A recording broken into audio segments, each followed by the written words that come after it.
And we're live. Roll up, everybody. Gather, come and join. One man went to vote. It is that time again. Just 10:30 this time around. The thumbnail was put out, so you should be here already. One man. Sorry, I'm hearing myself on echo back because I'm also playing it on YouTube. So let me mute that. One man went to mow your friendly neighborhood, or you are laughing, man. I was just in the middle of saying, and as I was just saying, I had put the thumb printout to advertise the session. So you should be gathered here already. Gather, come and join. One man went to mow. The eagle has landed. So Uchena, get your calabash and let's proceed with matters. One man went to mow, the eagle has landed.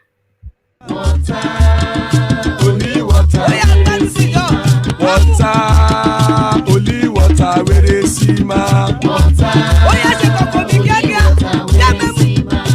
water, water, water, water, water, water, water, water, water, water. Only water, where they see ma. Hapa o naido.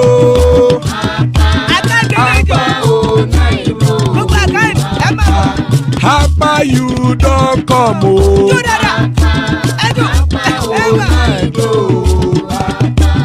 Hapa o naido.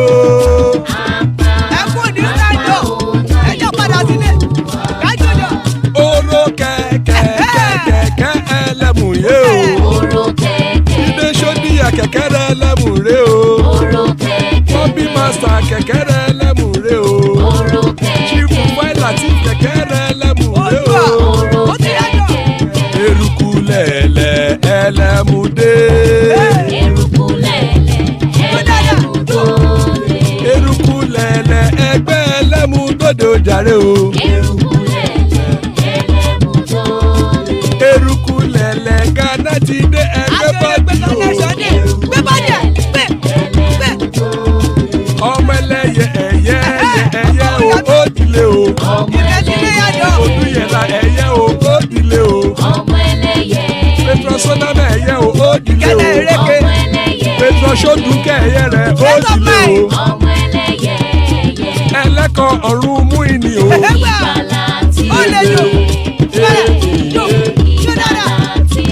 Àkùkọ ọ̀run mẹ́kọ̀.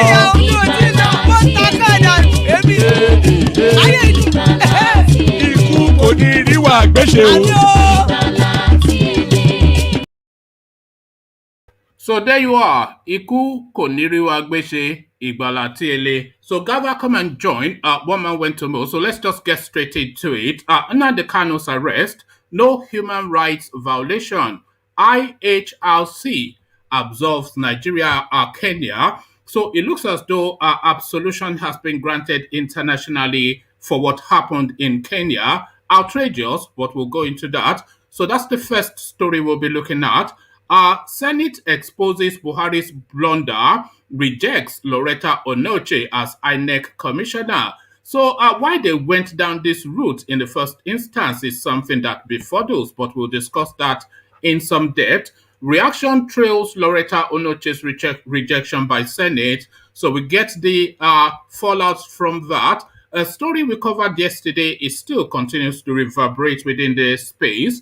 WTO, that is the World Trade Organization, speaks on Ambassador Adamu Abdul Hamid's fake certificate scandal. So Fulani's and fake certificate scandals are a recurring decimal, but an alarming scandal, though this next narrative. Buhari OSINBAJO live large on 18 jumbo allowances. Here is what they currently earn as salaries. So the salaries of Malam Buhari and his man Friday, Yemi OSINBAJO, will find out, no doubt, and be alarmed at the outrageous amounts that they are pocketing from the Nigerian state. And finally, Ohanaeze denies meeting Malami over Nnamdi Kanu's detention. So we covered this story especially at length yesterday, and we went through all of the permutations and what this meant. But alas, it never even took place in the first instance. So as I said, Ajale Koko, get your calabash ready. Uchenna, get the wine. Get the palm wine. As we go now via the care guides and enter into the first narrative. But to the care guides first. eruku lẹ̀lẹ̀ ẹgbẹ́ ẹlẹ́mu dòdò jàre o. eruku lẹ̀lẹ̀ Ghana ti dé ẹgbẹ́ bọ́dì o. ọmọ ẹlẹ́yẹ ẹ̀yẹ ẹ̀yẹ o ó dilé o. odúyẹ̀lá ẹ̀yẹ o ó dilé o. petrosonama ẹ̀yẹ o ó dilé o. petrosodúnkẹ́ ẹ̀yẹ rẹ̀ ó dilé o. ẹlẹ́kọ̀ ọ̀run mú ìní o.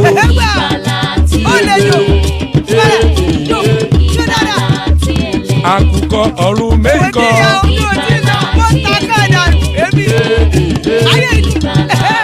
ikú kò ní ríwà gbéṣe o.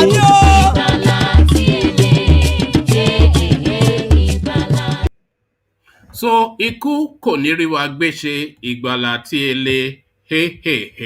But is it he? Nnamdi Kanu's arrest, no human rights violation.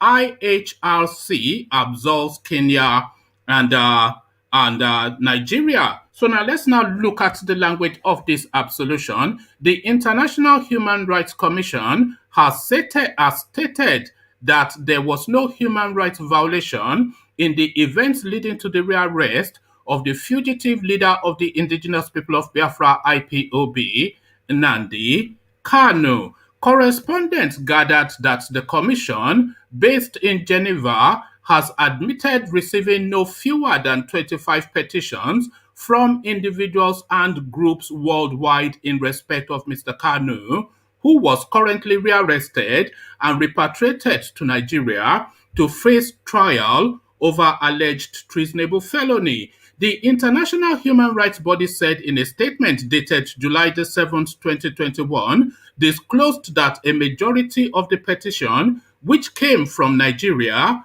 urged it to conduct an independent inquiry into human rights violations and possible breaches of established international and regional diplomatic protocols. The statement, which was signed by the IHRC's Special Envoy for Africa Region, Evans M.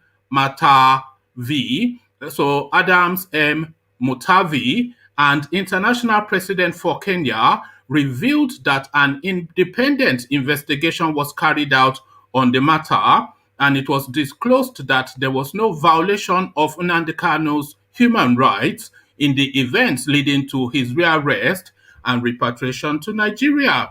The IHRC is committed to safeguarding the rights of citizens across the globe in line with the organization's core mandates, the agency said.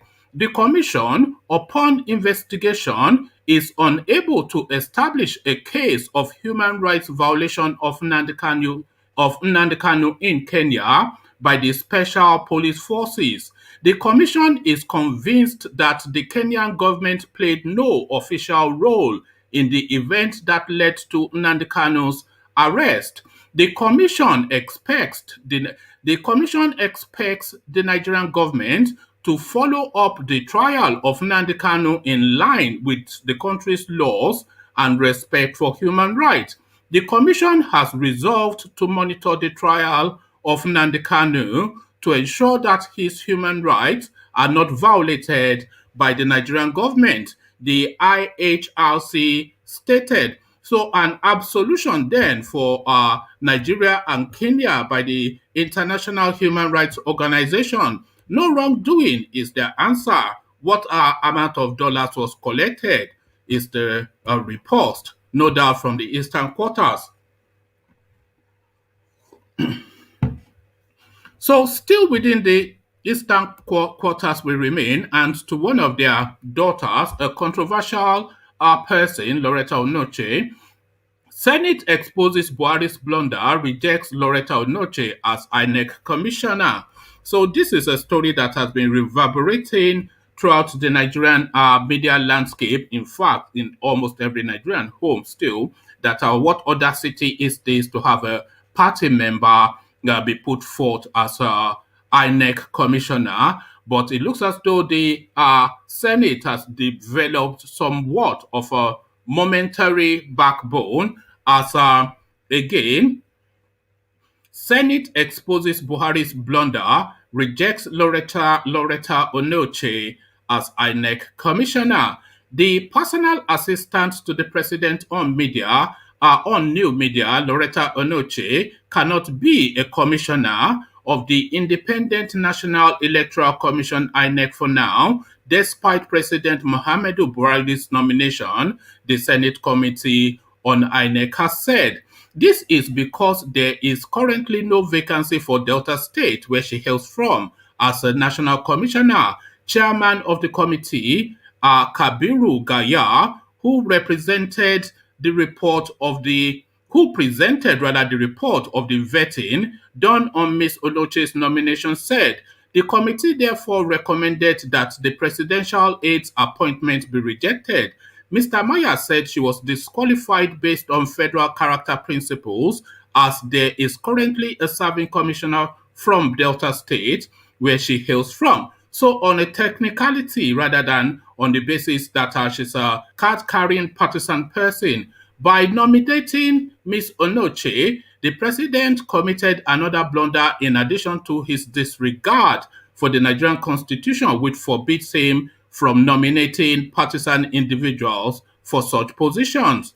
The president committed a similar blunder in the past when he appointed dead people to boards of federal parastatals. Section 14(1)(a) and (b) of the third schedule of the 1999 Constitution, as amended, stipulates that the commission, INEC, shall comprise the following members: A chairman, who shall be the chief electoral commissioner; B, 12 other members to be known as national electoral commissioners.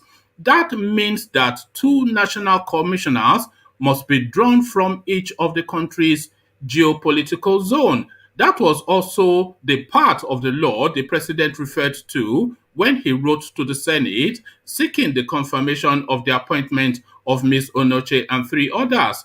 Pursuant of paragraph blah blah blah of the third schedule of the Constitution of the Federal Republic of Nigeria 1999, as amended, I hereby forward for confirmation by the Senate the appointment of the following 4 commissioners for INEC, the letter reads.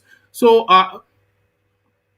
I'm not going to give you the fullness of this particular article because essentially the landing point has been landed on, which is to say that Lauretta Onochie has been rejected by the Senate, but not for all of the reasons why we felt that she was not fit for purpose. She was rejected on a technicality. So to that space still, reaction trails Lauretta Onochie's rejection by the Senate. So now let's see what public opinion is in this regard. Reactions have trailed the rejection of Lauretta Onochie, aide to President Muhammadu Buhari, as a national commissioner of the Independent National Electoral Commission, INEC, by the Nigerian Senate. Correspondents had reported that the Senate on Tuesday declined Lauretta Onochie's nomination.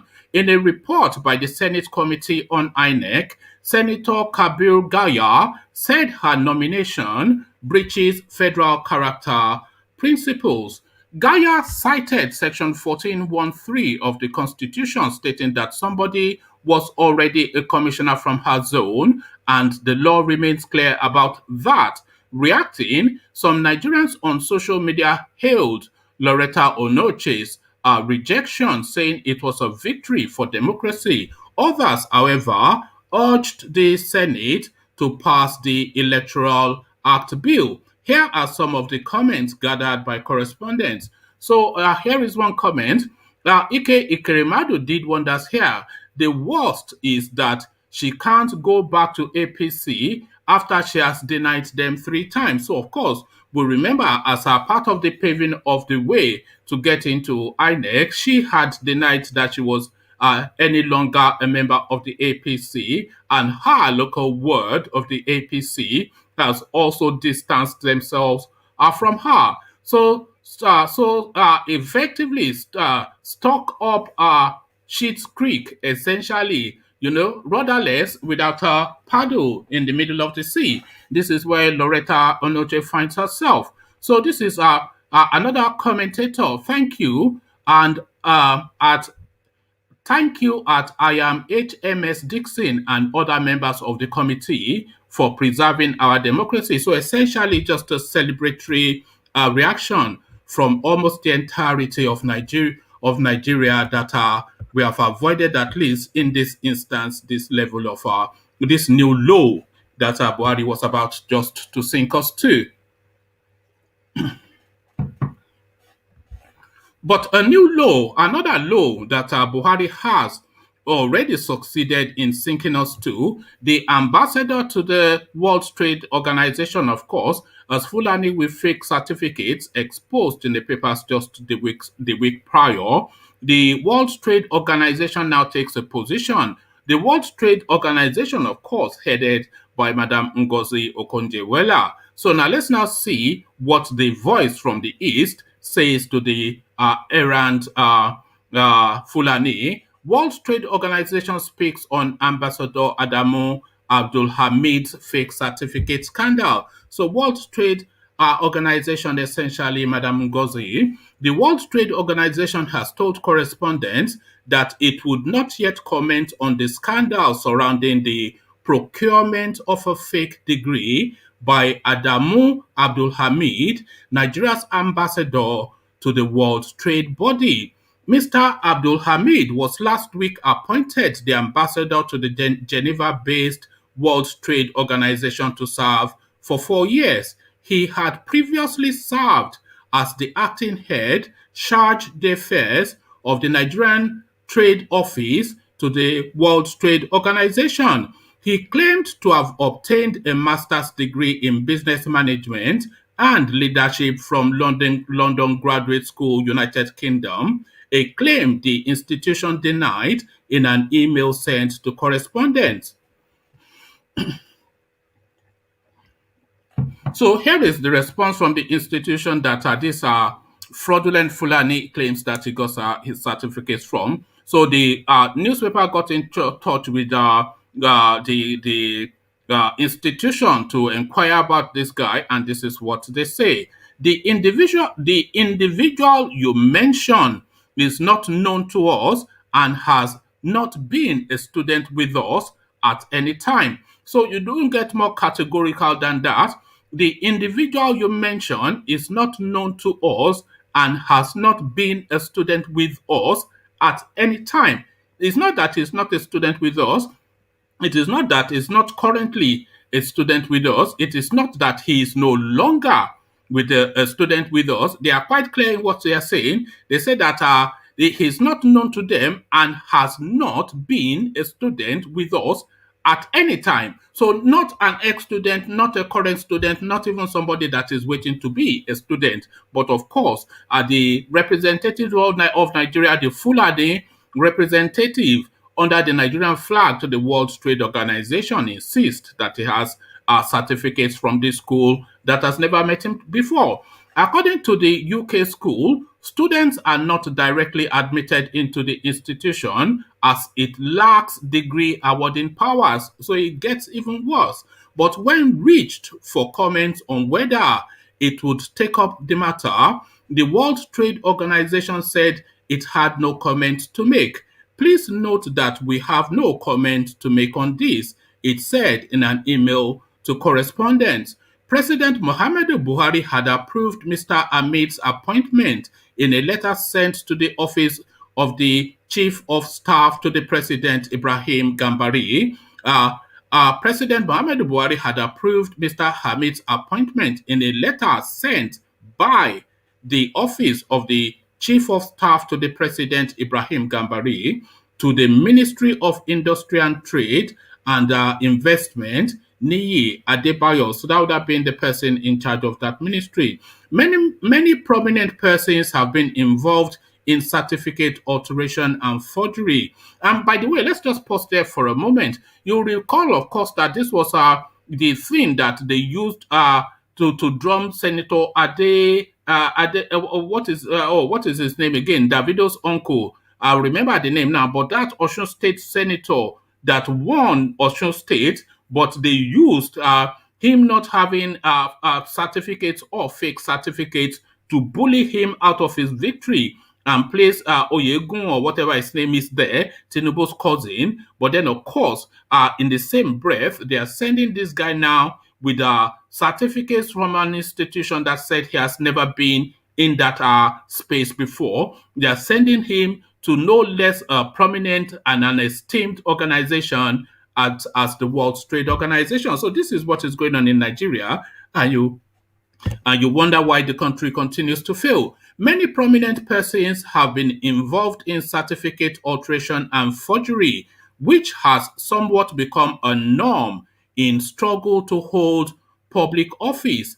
Amongst those embroiled in certificate fraud forgery, a criminal act, are former Finance Minister Kemi Adeosun and the chairman of the Special Presidential Investigation Panel for the Recovery of Public Property, Oke Obono Obla. Ms. Adeosun resigned as a minister in 2018 after it was uncovered that she forged her National Youth Service Corps exemption certificate. In her resignation letter, the former minister admitted that the certificate presented was not genuine. However, the okay, so we've gone through all this. She later gotten anyway. Let me just give you that paragraph.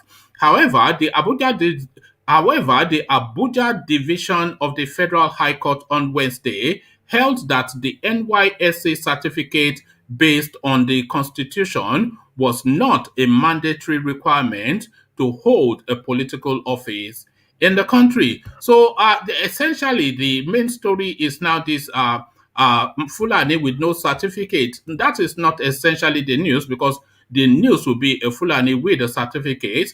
But this no certificate Fulani is now Nigeria's representative in the World Trade Organization. The World Trade Organization, of course, speaks to how world trade is done, how assets are moved, which countries get what, and how these negotiations are done.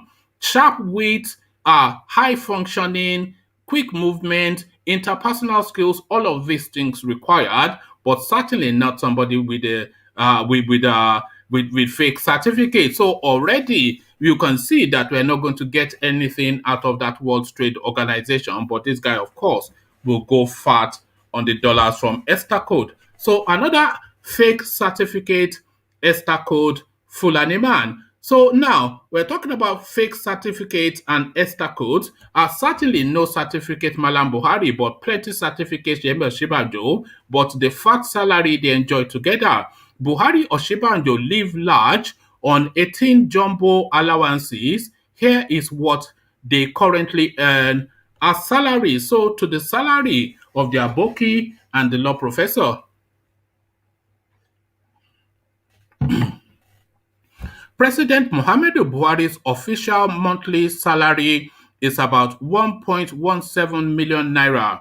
There are, however, 18 jumbo allowances that are paid to the president monthly with no justification, correspondents gather. The president is entitled to hardship allowance of 146,000 naira per month. So hardship allowance, I'm not sure what suffering is going through in Aso Rocks, but maybe they should remove that suffering and then not have to pay him 150,000 naira a month hardship allowance. And excuse me, pardon me. And if his life in Daura was better than the life that is living in Aso Rock now, maybe then they can move the security architecture that surrounds the presidency to Daura so that he doesn't have to suffer this hardship. Let me take it from the very top again, because this is one that we should enjoy. President Muhammadu Buhari's official monthly salary is about 1,171,568 naira. So 1.17 million essentially is her basic salary monthly. There are, however, 18 jumbo allowances that are paid to the president monthly with no justification. Correspondents gathered. The president is entitled to hardship allowance of 146,446 naira per month and constituency allowance of 732,230 pounds, 30 naira per month. So already just in the opening salvo, I think we are comfortably over the threshold of our over two and a bit. Is that not even? Yes, well over 2 million naira already monthly for drinking akamu in Aso Rock. Our correspondents learned that apart from his salary, the president is entitled to no fewer than 18 allowances, which are personal assistant allowance, constituency allowance, vehicle fueling and maintenance, domestic staff, entertainment, recess, newspaper and periodicals, utilities, houses maintenance, security, special assistant, furniture wardrobe, duty tour, accommodation, Esther code, and medical allowance. So that medical allowance alone that Buhari takes of the Nigerian state is probably the budget of some small African country just on that spend alone. The salary breakdown was given by the Revenue Mobilization, Allocation and Fiscal Commission. The commission is empowered by Section 32D of Part 1 of the Third Schedule of the Constitution to determine the revenue suitable for political office holders. Meanwhile, the Vice President, Professor Yemi Osinbajo, earns 1 million naira approximately monthly and 12.1 million approximately annually. He is also entitled to various allowances, including 126,000 monthly as hardship allowance, 631,000 monthly as constituency allowance. Other allowances for the top political office holders are accommodation allowance, furniture, duty tour allowance, that is per night, motor vehicle fueling, and maintenance. The amount for each of these allowances are to be provided outside the official revenue mobilization allocation framework. Correspondents gathered that many of the allowances paid to Buhari and Osinbajo are kept away from the knowledge of Nigerians, particularly as relating to medical allowances, as the president has traveled out abroad for medical trips more than any sitting president in Nigeria. Despite the bleeding economy, which is currently grappling with 33 billion foreign debt, the federal government has failed to yield to demands to cut the jumbo allowance paid to political office holders, including members of the National Assembly. In 2015, the president announced that he would only be collecting half of his monthly salary, but it is not certain he is sticking to a pay cut 6 years after.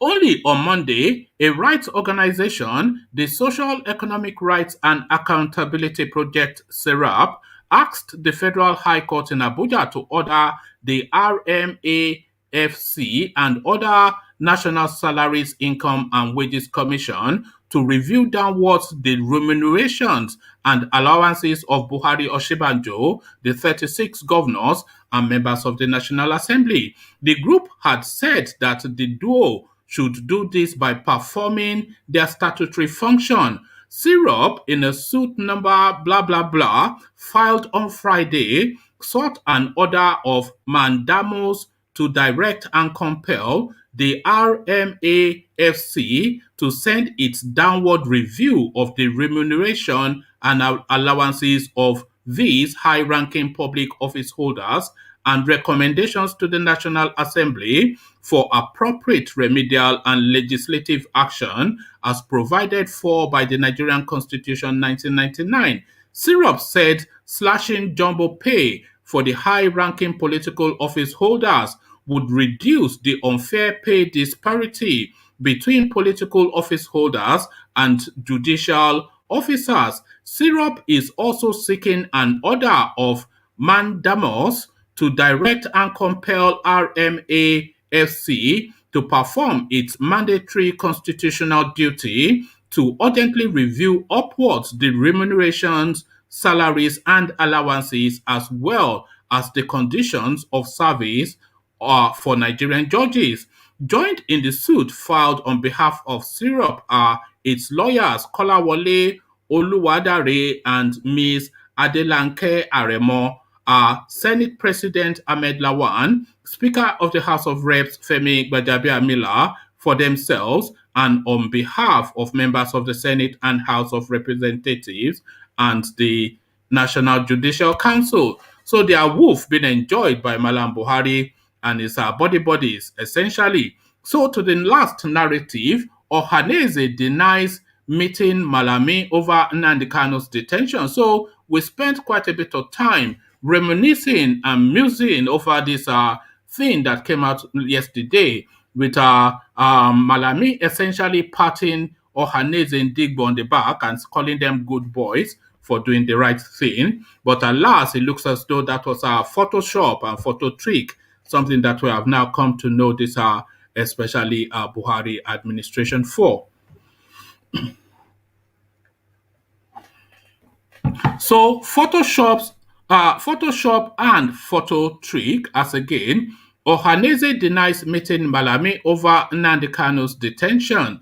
The legal team of the Ndigbo group has reportedly met with the Attorney General of the Federation and Minister of Justice Abubakar Malami to monitor the proceedings relating to the leader of the indigenous people of Biafra, IPOB, Nnamdi Kanu. This was disclosed in a statement issued by the Special Assistant on Media and Publicity and Public Relations to the Office of the AGF, Jubrelu Gwandu. The statement stated that the position of Ohanaeze Ndigbo on the issue of Nnamdi Kanu demonstrated their recognition of belonging to Nigeria and succumbing to the rule of law. The group showed a mature departure from the mindset of the proscribed indigenous people of Biafra when Ohanaeze said they do not support the use of any form. The group showed a mature departure from the mindset of the proscribed indigenous people of Biafra when Ohanaeze said they do not support the use of any form of violence whilst channeling concerns and presenting demands. By urging the youth to be law-abiding and sheathe their sword, as well as asking them to obtain a voter's card to enable them to contribute to national development, the position of Ohanaeze becomes glaringly constitutional and commendable. So, as I said, that part on the head, it wasn't even a part on the back, it's a part on the head. So it's a patronizing words from a Gombe state, Yobe state, what state is it from?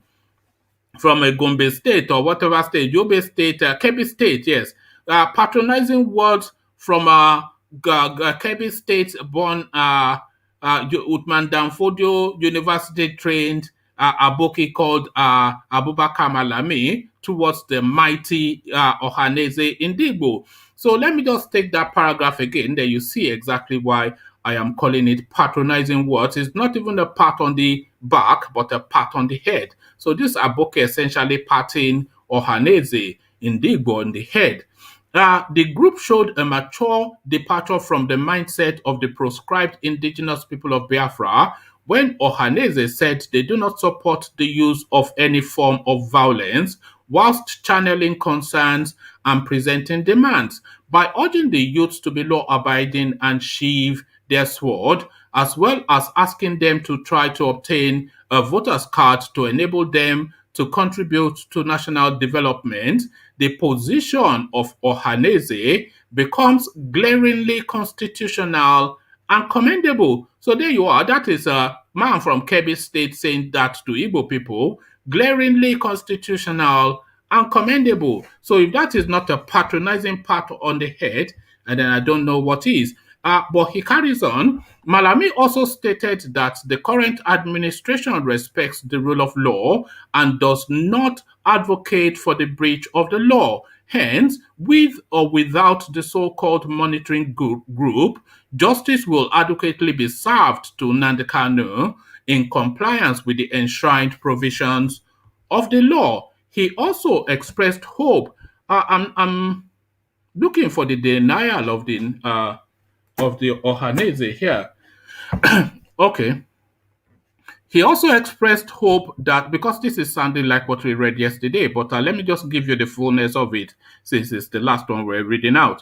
He also expressed hope that the group would be open-minded and guided by the rule of law to convey the court judgment to their people in their local dialect. So go and interpret English to your Igbo people is what Kebbi State is saying to Igbo people. However, so I think this is where the Ohanaeze claps back. However, the President General Ohanaeze, Professor George Obiozor, who spoke to correspondents over the phone, stated that the Ohanaeze Indigbo worldwide, led by him, did not send anyone to the federal government, adding that another organization using the name of Ohanaeze might have met with the AGF. So that sounds like a 419. You all remember that guy that tried to take over Showore's party, Leonard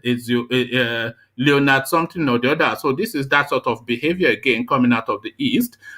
So adding that another organization using the name of Ohanaeze might have met with the AGF. He retorted when asked if the Ohanaeze legal team met with the AGF. Ohanaeze legal team, and that is with a question mark, I don't know about that one. I don't know about the Ohanaeze legal team. We haven't sent a legal team. I don't know about that Ohanaeze. I don't know about that Ohanaeze.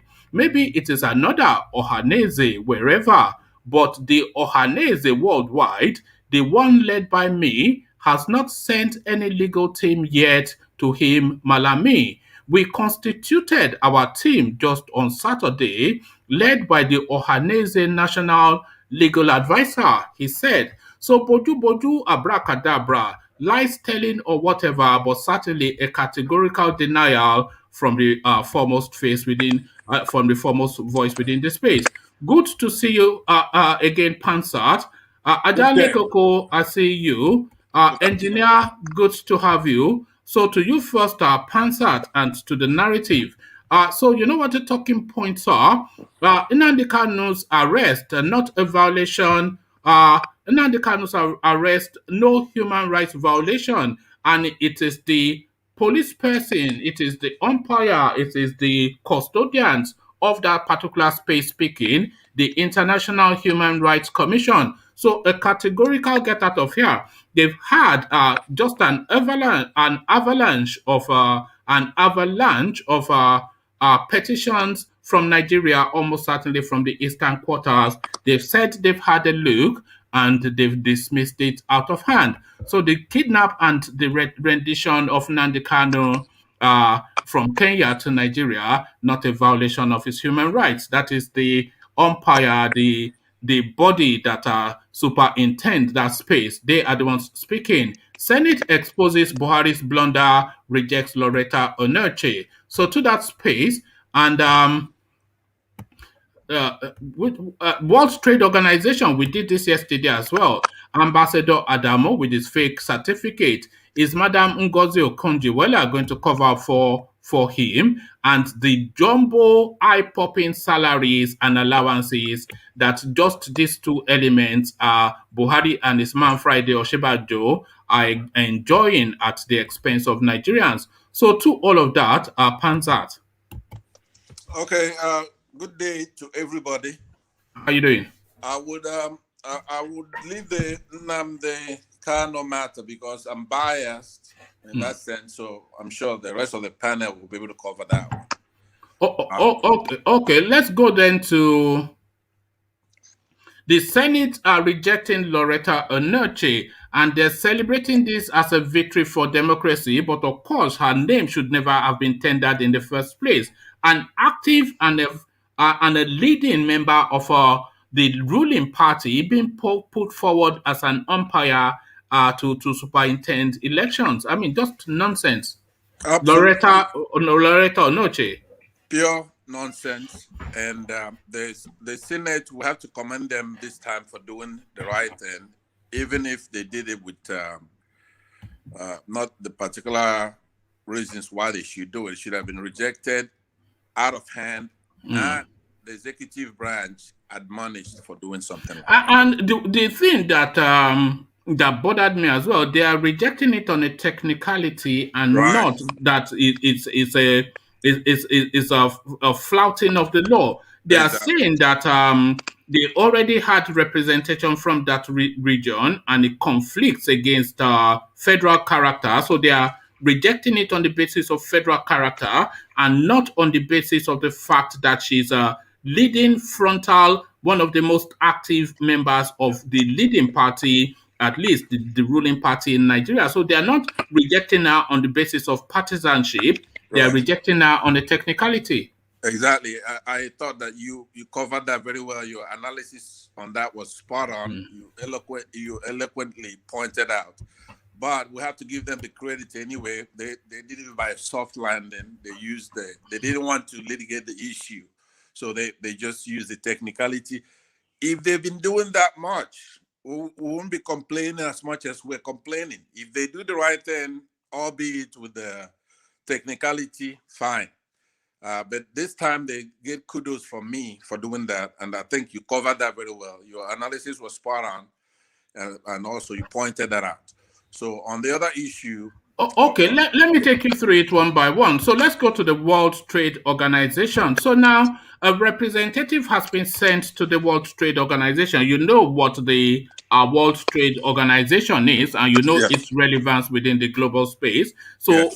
where all of the decisions are made between the World Trade Organization and World Bank is all of the money. So where the money moves to and where trade takes place. So this is Nigeria's representative to the World Trade Organization, a man that calls himself Adamu Abdul Hamid. So he has been sent to that place, and of course, it goes under this impressive CV of academia and work history. But then, of course, they've now looked into his record. Fake certificates all the way through, as is the want of every single Fulani, because when you prod a little, it's all fake certificates. Let me just give you just a quote from the institution that he purports to have gone to. So correspondents got in touch with that institution that he claims he has a master's in business management from. And this is what the institution said. This is a quotation, though this is in quotation marks.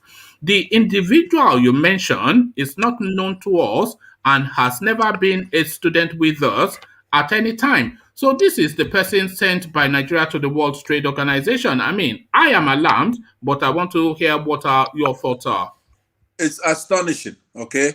Now, there are two things wrong here simultaneously. Number one is, of course, the Mr. Adamo himself not having the certificate that he purported to have had. It's not just like he attended the school and he didn't finish, and then maybe he kind of forged his grades on say geography or history, and then when the school came back and they say, hey, look, this guy he didn't obtain a certificate, but he went to school here. He, in this day and age, forged the school. He forged the certificate, the school, everything. They don't even know him. He never was in that school. He never even probably applied to the school. So, but that's one angle of it that is none of my business, because we have big problems. Most Fulanis, I don't have anything to prove it otherwise, but I would say like 99% of them do not have qualified certificates, including No, the I wouldn't president. go. I wouldn't go that far. Because Fazad, slow down. no, Yeah, you know, you and I had a quarrel over this yesterday. Don't let's did, but quarrel again today what I'm now. saying is that if you see Mr. Buhari himself, No, just to cover yourself, say things like I suspect that a large percentage of them, if you qualify it with 99% or something like that, then you force my hand to come and start I interrogating. Yeah. understand, but what you should do, I'm not opposed to you doing that, but you should let me finish. Then when it's your turn, then you would make a contrary point and also show me why yours is better than mine. If you give me a percentage when you talk, give me what you think is percentage. If the president of the country cannot produce his WASC, West African School Certificate, which is a constitutional requirement, he doesn't want to show his WASC. The WAEC is forged. Okay, that's the president. Now, I've said to you a couple of days ago, I'm going to go back to the question you asked me because I do want to respond to that. I said there are two things wrong simultaneously. So when I mentioned the first one, then you interrupted me. So, but I have to go back to the second thing that's wrong at the same time. However, I'm trying to tell you, I told you yesterday or the day before that this idea that if somebody could speak English or write an article shows that they went to school, okay? Since they're not showing themselves to the press so they could be questioned. When you go to school, you study mathematics, you study English, chemistry, geography. So no Fulani so far in that country of ours has come out to demonstrate, especially everybody that went to Ahmadu Bello University, show us that you actually have the kind of standard of education that we have for the country. Because you say do not interrupt, but I don't interrupt, I interject. But I'm not going to allow somebody just to free flow something that is on shaky ground. Yeah, Ahmadu Bello University is an accredited university, and a lot of people will tell you that it's one of the leading universities in Nigeria. You know, so people get dodgy degrees all over the place. A lot of people, they enter university and they drink for 4 years and come out of the other end with degrees. You know, so this is what happens in the Nigerian system. If you want to get on the minutia level like that, then let me challenge you on that. Because somebody, if in Nigeria, accredited by who? When we have people from the southwest, from the southeast in Nigeria, for example, Okonjo-Iweala, you be appointed by Obasanjo. You know what, Pansat? No, just to help me out. No, let me just establish the parameters just to help me out because it jars my senses. Don't make broad sweeping statements. So if you don't do that, then I would not interject. So don't make broad sweeping. I am not making a broad look. I know that space. I know Nigeria. I'm a pure, true Nigerian. I'm not gonna say anything. I don't take delight in saying what I'm saying. Okay. All right, carry on. If you have, for example, Wole Soyinka, he goes and he wins a Nobel Prize. You have Okonjo-Iweala. She comes out. You don't want her in the government. She goes to the World Trade Organization or she goes to the other international organizations and get jobs. Okay, so that is what we want. It's not by using all methods to suppress progress. And when you appoint somebody to the World Trade Organization who forged a certificate, you also culpable, you're at least subject to criticism, which is what I'm doing right now. Time after time. How do you know that post is one of the most important posts for our country? So if he's doing things like that and you just let it go, you criticize it. Often you ask me, okay, look, you want to protest against the Nigerian or take up arms against the Nigerian government. You are no match for them because they're going to crush you. Okay, so my question to you right now is, now that you know that Buhari has appointed somebody who has a forged certificate, what are you going to do about it? There's never consequences in your book? I have never seen you demand something and say, okay, this is unacceptable. Here is going to be the consequences for doing it. You don't care about that. So what we're going to be doing then every day is to come here pointing out Buhari's fault. Sorry, what do you mean? Am I not doing something about it now? Am I not bringing it to public alarm and opprobrium? What more should I do? Should I go to the World Trade Organization and start to do kung fu fighting? No, okay, that's what fine. I can't do is what I am doing.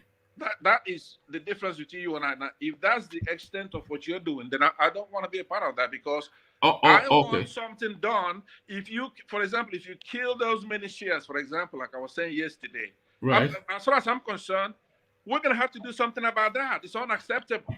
Okay, can you tell us then one thing that you have done about anything to effect change for good within Nigeria? One thing that you personally have done about anything to effect change for good. I will do that when we're dealing with that topic. I'll formally introduce myself and what I'm doing and what I'm going to do. But for this, for the purposes of what we're doing here, without taking you too far off, I'm saying that Buhari making that appointment and the gentleman himself forging that certificate, there are two wrongs, there are two separate, distinct wrongs that are occurring simultaneously.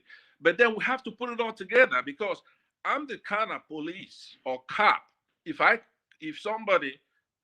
in hot pursuit of a suspect and he committed murder, mass murder, he forged certificates, but he also ran the light, and he's doing ROGA, and he committed a coup d'etat, and he's disrespecting the constitution of our country, but especially the doctrine of federal character, and he's removing the Chief Justice illegally and putting somebody else, and he's just doing all kinds of things. He's absent from his job, and he's getting paid those bonus salaries that you're talking about, and he's just out of order. He's violent. He's taking the country notches down from where his predecessor handed him the country over to him. And he's doing all kinds of things. And he's not obeying. I could tell you something, okay? Here's another one of those statements that I make that you think I'm embellishing. There's not a single virtue about Buhari. You cannot name one thing right now that you're going to say, okay, you know what? This is one good thing about Buhari that he's doing. In essence, it's not coincidental. It's a deliberate wickedness and evil. So you don't expect me to come out here and just be civil. It's outrageous. It's outrageous. Okay. Save some of that. One good thing about Muhammad Buhari, because I'm saying. Well, he has highlighted the fault. Well, he has highlighted the fault lines within the Nigerian space. So it might well be from good intent, but that is one thing that you certainly say, because he has highlighted. Now we now know categorically where the fault lines are within the Nigerian state, and that of course is as a result of Buhari. This time you are put on the pedestal to answer a simple question. Now that's the answer you're giving me. I'm saying yes. You can't ask the question and choose your answer. That is my answer. Well, tell me one good virtue about Mr. Muhammad Buhari. Tell me. Well, how can I tell you? I am not a Buhari fan. I find the guy very odious and sinister and evil. So I'm the wrong person to be asking. Maybe wait till Ovie gets here, then Ovie might be able to tell you that. But certainly, you will get no.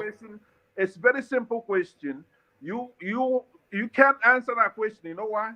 Because every day you highlight all the problems we have in the country, but the most important thing you have to understand is that we have a problem. This guy committed a coup d'etat that the statute of limitations has not run on that. That's yes. Okay? He massacred so many people. He's the commander-in-chief. We all know the atrocities of Buhari, so you are preaching to the converted here. I am not a Buhari fan. I absolutely loathe and detest the man. So you are preaching to the converted. You get no positives under Buhari's name from somebody like myself. You wouldn't let me talk. No, you are talking, but I'm not quite sure what you are saying. Where are you going? Not only did I answered your question specifically. You have to know you make me this way. It's outrageous because I said I'm gonna come in here, I'm gonna be polished, I'm gonna talk and let somebody else talk. But You are telling me that the Fulanis that we know, I know them, you know them. Yeah. Okay. I said to you, tell me how you're going to say that any of them possess a certificate. Education is modular. Just because you attend one particular institution, okay, that's not the way education goes. You come from an institution. In that institution you're coming from, you have a record. You have distinction. You cannot say the Fulanis are uneducated. You cannot say there are no educated Fulanis because you yourself, you know categorically that is a factual inexactitude. There are countless educated Fulanis. Is that education fit for purpose? No. Is the level of education commensurate with their population? No. But you cannot say that there are no. You know that there are. Let's not even go down that road because it's a road to nowhere. Yeah, I know, but I never said there are none. I said I gave you a number, so you give me your own number. I gave you. No, forget that. That is neither here nor there. Well, save some of your outrage for this next thing. The jumbo salaries being collected, being awarded to themselves by this Buhari and his man Friday. So he gets 1 point something million in salary. But then what particularly jars my senses, it says the president is entitled to hardship allowance of 146,446 naira per month. So that is the hardship allowance. So the hardship of living the ramshackle, falling over hamlet that he lives in Daura, going to go and live in the palatial Aso Rock villa with sprawling hills and private jets on the ready. So for the suffering of that, he gets 146,000 naira, not per annum, but per year. Constituency allowance. I don't know who his constituency is, but he certainly gets 732,000. So on and on it just goes. So these guys is just a woof, the free for all. So the free for all. So save some of that rage for that space. So speak to that, Pansat.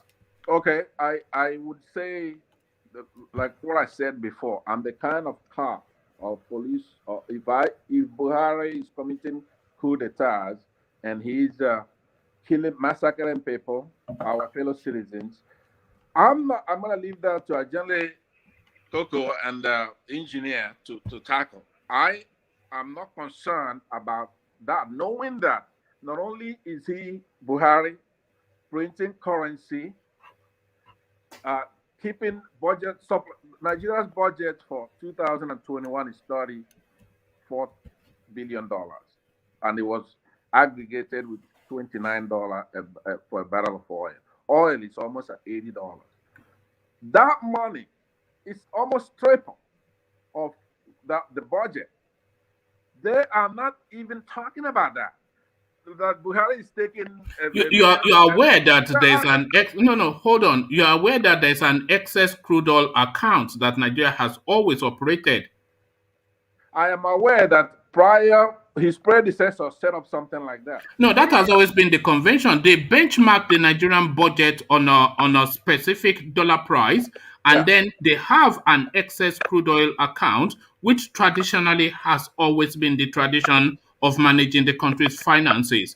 So they benchmark it, because you have to benchmark the budget on a price. So they benchmark, in fact, traditionally, they usually benchmark the Nigerian budget on round about $30 per barrel. So they benchmark it, and then if oil sells above that benchmark, it goes into what they call the excess crude oil account. And if it falls below that benchmark, they take from that excess crude oil account to insulate it. So that is the system. And you should know that. I bet you any amount of money right now that he's not doing that. That is well, I don't know about that, but I know that is how the system works. I am not going to give him any benefit of the doubt like you're doing. No, but one man, we cannot come here and say things that are not objectively true. When you know someone is saying things that are not objectively true, you should stop it. We have excess crude. Like what? And you know we have it. No, I know. And Do you know you are a then politician? he cannot come So here and be saying that this it is does what not I'm saying. exist. But if I try to stop him, they say I'm interrupting him. But he flows No, with really, this. but I mean, Yeah. look, we have to be say Okay. things that are objectively true in the how public much space. do you have in that? Hold on. Let's see who's saying the correct thing. How much is in that excess to that account? No, it doesn't matter how much is in it. You were querying. No, you've moved the goalpost now. You've moved the goalpost. No, you've moved the goalpost because you were querying its existence just 3-4 sentences I ago. never queried. I know that's set up by his predecessor. Okay. Let's just move from there because I don't want it to get quarrelsome too early. I do want to know how much is in the excess crude account. Well, then you have to go to the Ministry of Finance for that. I'm not the Ministry of Finance. Like I said, I'm a critic of Buhari too, but I'm not going to make up stories just for the I'm not fact making of. up any story. I'm telling you. You are. What I gave you is the amount of money a barrel of oil is selling right now. Is that yes? I gave you our budget figure that is $34 billion. Is that false? No. I also gave you the years 2021, but I also gave you what is aggregated on how much oil was selling at the time that they did that.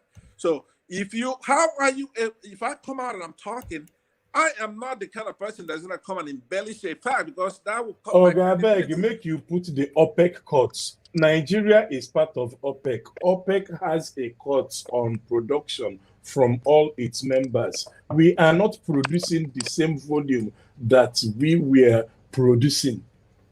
No, but let us put things into perspective. We are not producing 2.5 million barrels. In fact, OPEC quota, check it. Nigeria has an OPEC quota that we are not happy with. Wait a minute. That's not a variable. Okay. Okay. Let's not go down that. No. You hold on. That's not the talking point because you are digressing the conversation into what was not or this. So I'm happy to digress, but this part that you're taking us down to is only going to end up in a mess because I have the sense that you're looking to push a narrative and I am going to only stick with what is known as factual. So I'm not quite sure what conversation we are having. So let's have a conversation that I do know. Let's speak to, because you were here yesterday when we were speaking to the Malami essentially saying that the Ohanaezes have sent emissaries to come and speak to him with regards to Nnamdi Kanu. So Ohanaeze comes out now to say that they have absolutely no dealings with this. So a categorical denial. So the politicking of the holding in hostage of Nnamdi Kanu is in full footing now. He said, she said. So we're now in he said, she said with the Nnamdi Kanu storyline. Ohanaeze denies contacting Malam Abubakar Malami. Yeah, I will point that issue as well because I'm biased on that too. Engineer and Jenny Koto and the other gentleman right there. So if you could go around, but because I didn't want to correct this gentleman though that.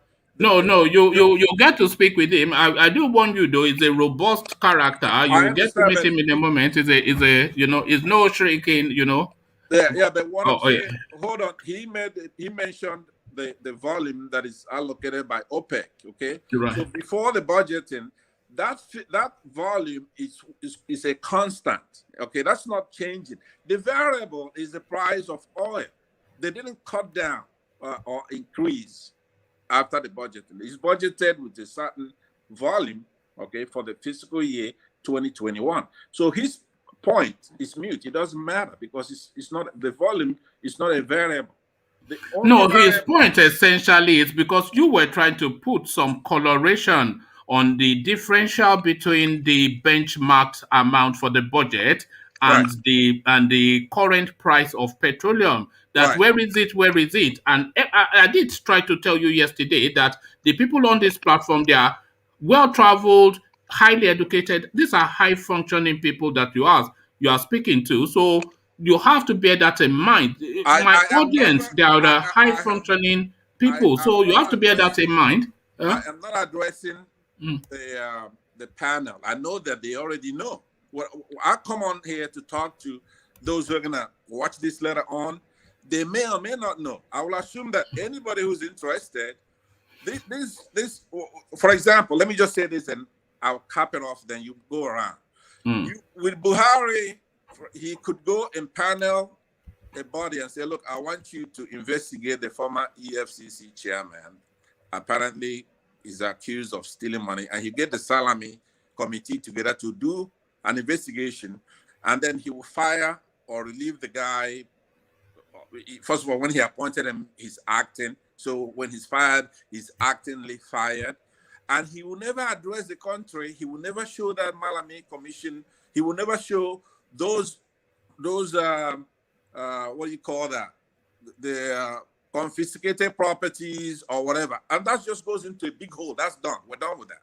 So that's what he's doing, including this account that you're talking about, the crude excess crude. The price can never get him to sit down. Sorry, what do you mean it goes into a big hole? Do you know that there's a Senate committee that has oversight of the seized assets? They were interrogating that just barely 3-4 weeks ago when Abubakar Malami himself was under the cosh that they were seizing assets and the amounts that were being reported, it does not tally. There's an instance when they seized, I think, some tankers for oil bunkering. The Navy seized it, and by the time it got to the FCC and then to the AGF, the amount of assets that were seized started to change. So so there's an auditing process. So there's corruption. So this is the problem I'm having. Okay, when I brought that up, I don't want us to start talking about that issue itself. Okay, because he had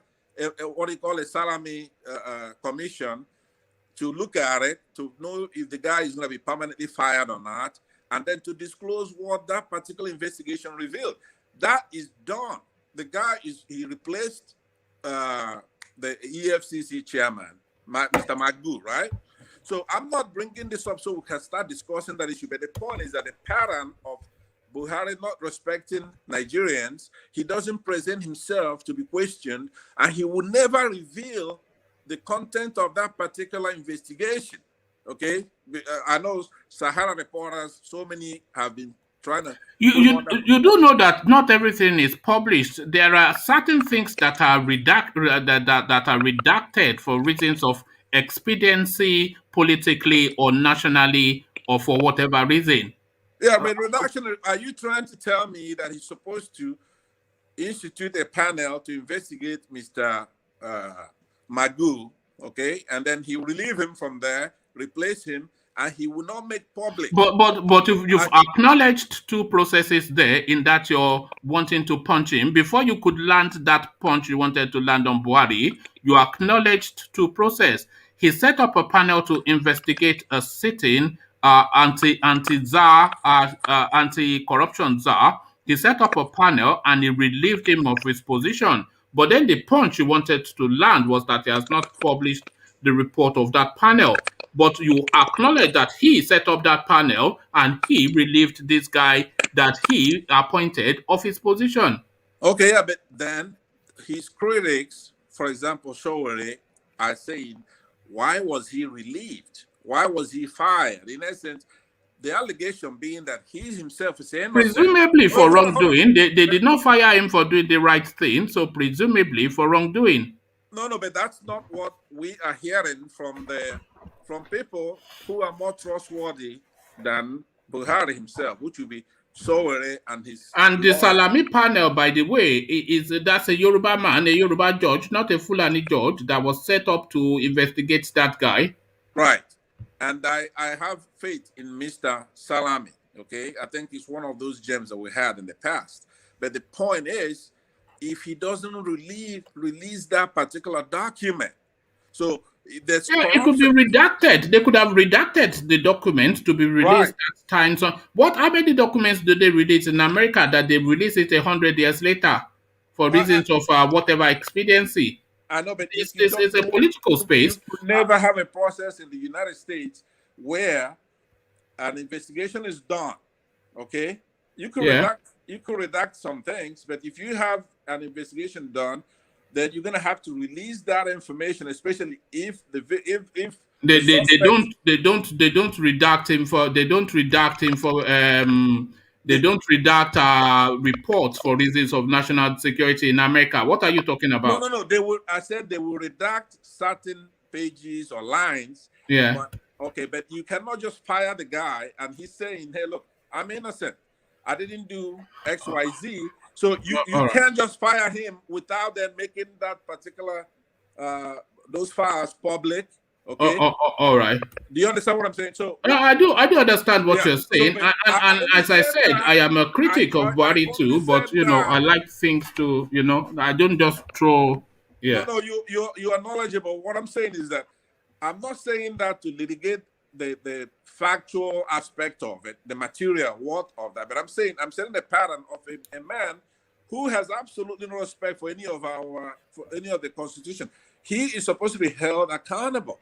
Okay, he's not a dictator. So I said there's not an instant, not even one, that you can mention where he did the right thing. None. What about this? What about this? This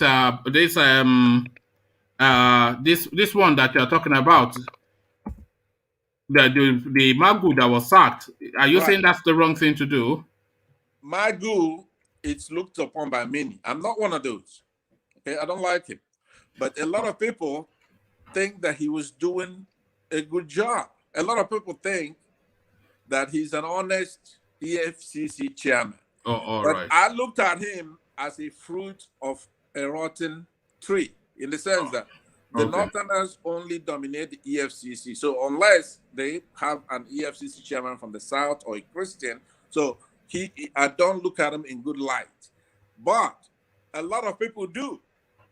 Do you understand? So it came as a shock to so many people that he's accused and alleged to be doing the things that they claim that he's doing. So he himself is saying that he didn't do it. So you just can't fire him and then keep making mute. And he wasn't fired though, was he? He wasn't fired. In fact, they are looking to promote him now. He was not fired. He is not. He is somebody that it needs to be approved by the Senate. That's another thing. He was not approved. Okay, he was appointed, and the Senate rejected him twice. And when the Senate rejected him, they made allegations of fraud and things like that. But Buhari would not accept that. He went ahead and kept him on illegally as acting chairman. So he hired him illegally. He fired him illegally. And there's nothing, there is not a single instance. I'm asking you. You are here, and then go to other people if you answer this question. Tell me one good virtue, one reason why we should be talking about the lesser things like his salary, for example. This is a guy who committed... No, it's the overall thing now. I mean, we can't just be chanting one mantra all day. So we have to look at the totality of it, and the totality of it encompasses all aspects of it, which includes the sort of remunerations that is given himself. So the totality of it is my answer to that. But thank you, Pansat. Let's go on to stay with us. We want to hear more from you. Ajale Koko, we see you. Hey, good afternoon, everybody. Good afternoon. How are you? You sound a bit more perky today. You're out of bed, so that's good. So,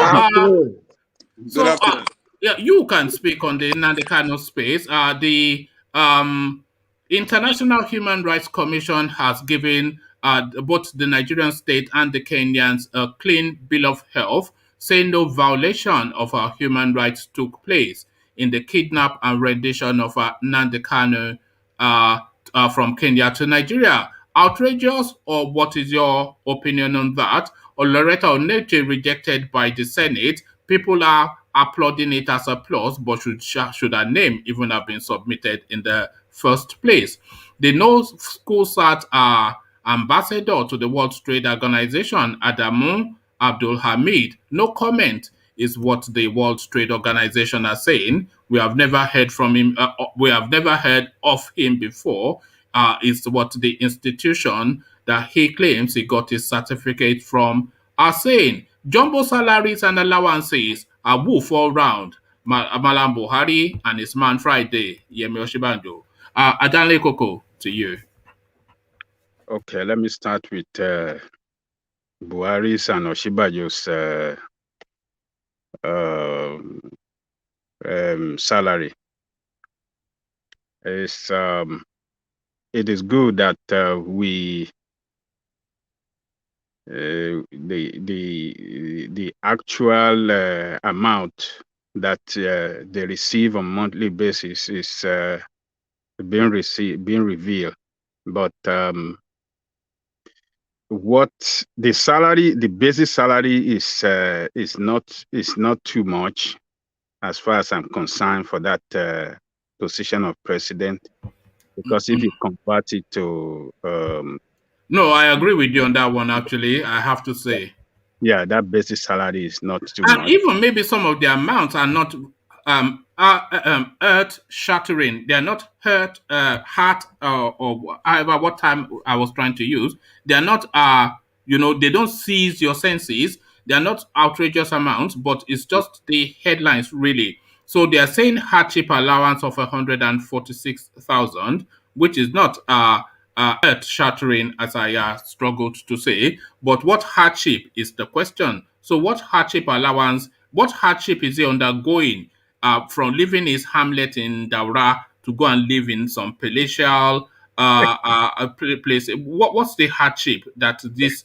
146,000 is insulating? Constituency allowance 732,000. What constituency and what allowance is that allowing for?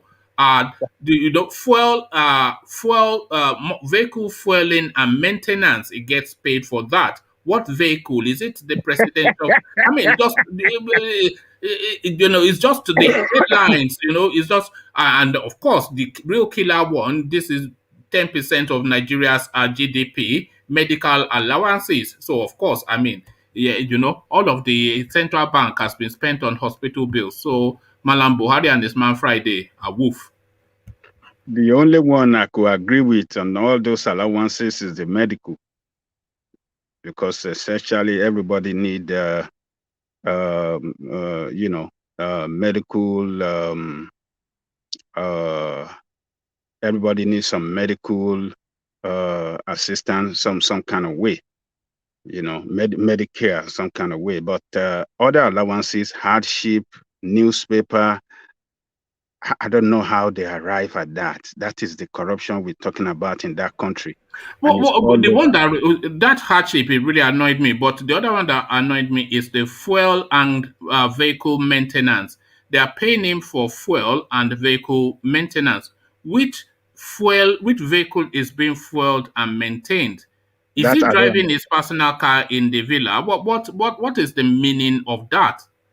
I don't understand that. I don't understand it. And newspaper allowance. I don't know what is newspaper allowance. I mean the office get him newspaper anyway, free of charge. So what kind of allowances is getting for that newspaper? I don't get it. So don't forget wardrobe allowance as well. Wardrobe allowance, of course. You know how we like I agree with wardrobe allowance. I mean, the president so you have to be paying for his dandogo. You have to be paying for dandogo. The president has to look good all the time, man. This is it. This is very native.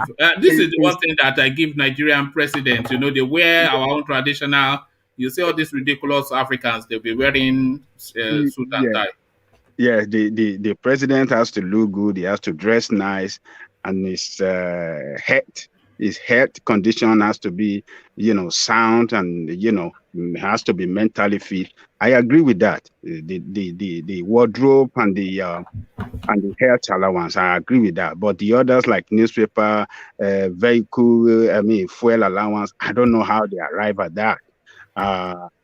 That might be maybe I don't know. That is it's just outrageous, and that is the way it is all round down to from the top, from the president downward to the governors and to the council chairman and all of them. That is the way it is, and that is the way we waste our money. It's just a total waste. But you were talking about his mental well-being. What mental well-being do you think is in play here?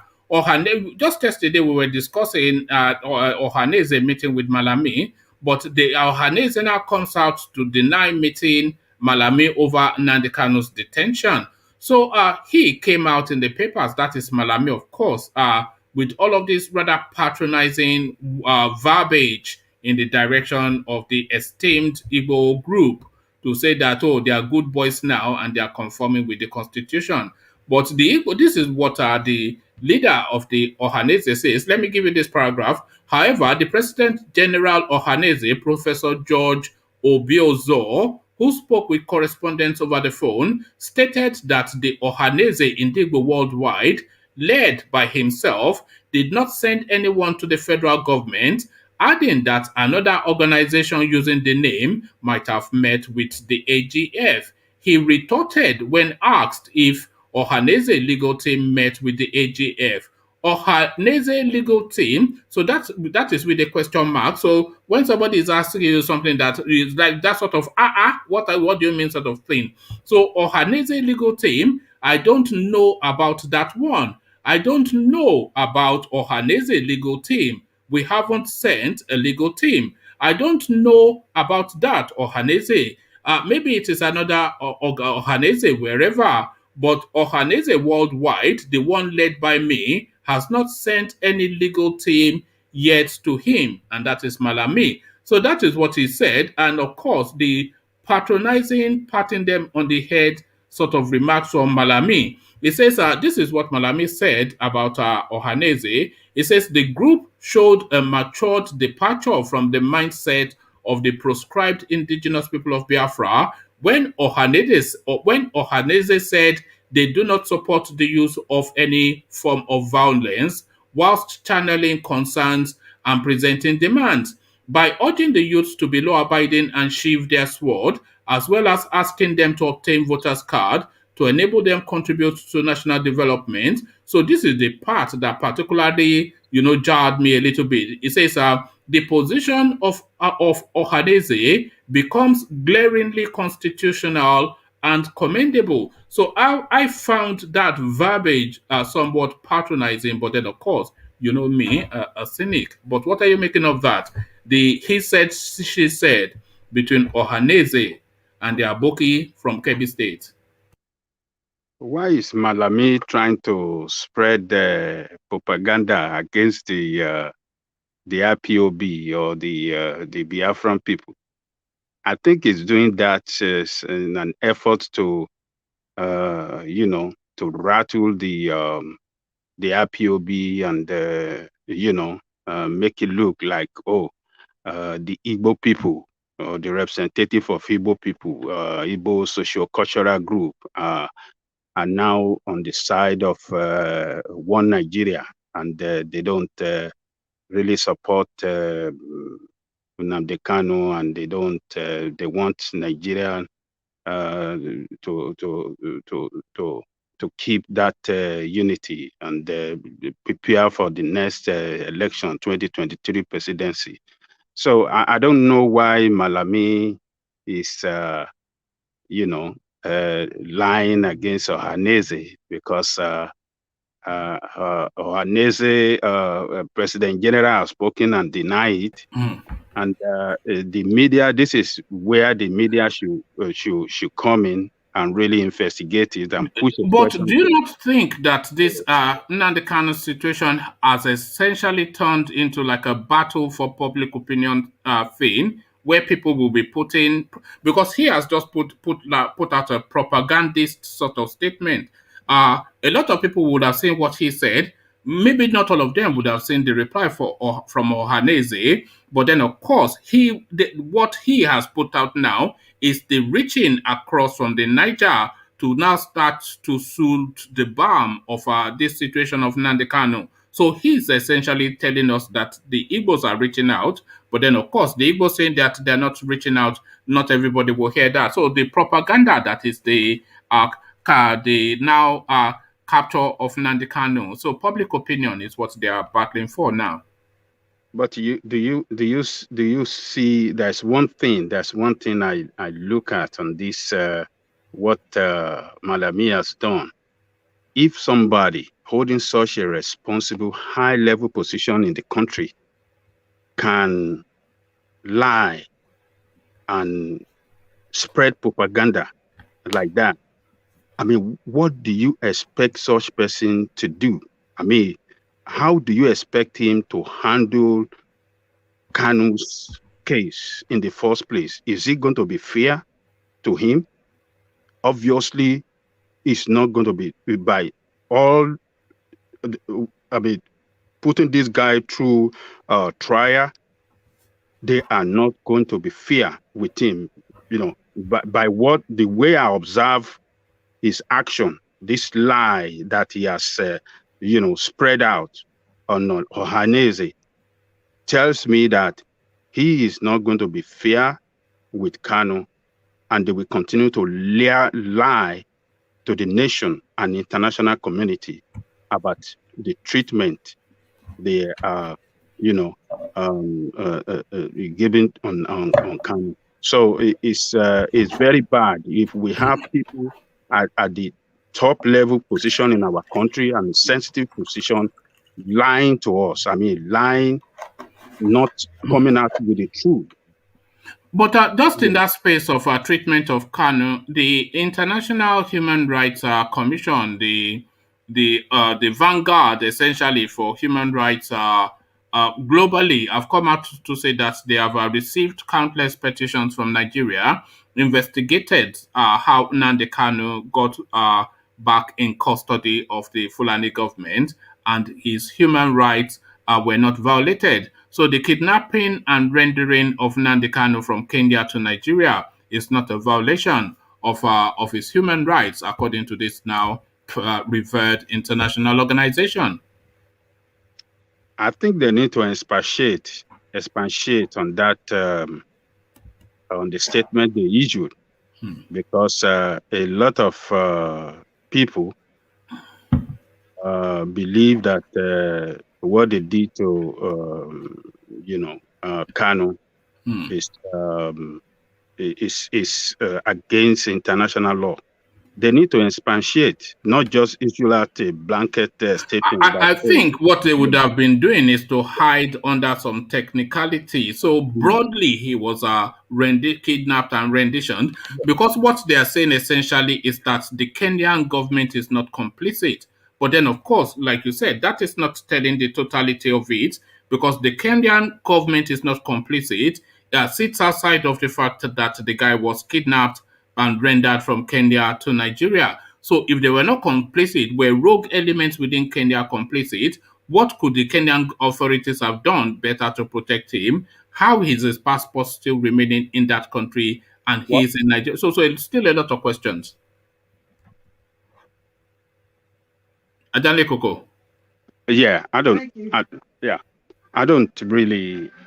They need to expatiate on that statement. That statement is unacceptable to me, and I think everybody, every reasonable person will question that statement. So I don't buy that statement, and I don't think that organization coming out so fast to say they did not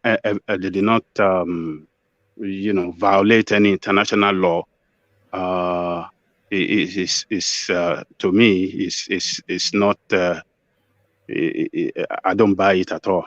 Thank you for saying coming out so fast, because that was one of the subliminal thoughts that I had as well as I was going through that story, that that they've come out too quickly. This is something that just happened fairly recently. So how thorough would that investigation have been for them to have said that? I mean, that statement, like you said, too fast, and too ambiguous.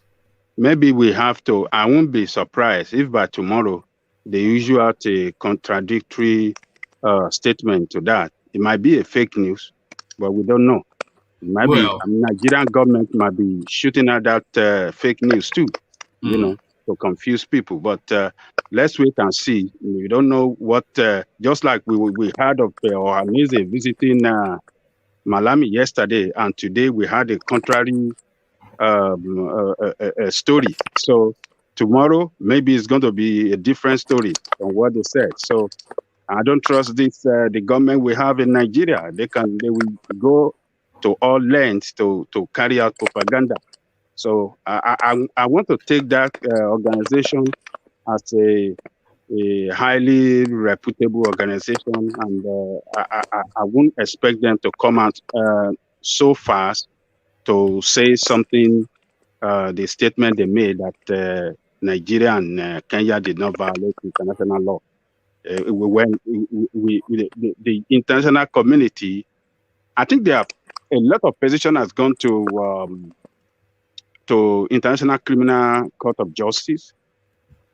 I think so. So yes, I think they have been petitioned as well, and they, of course, are a different organization from. So International Criminal Court of Justice have to.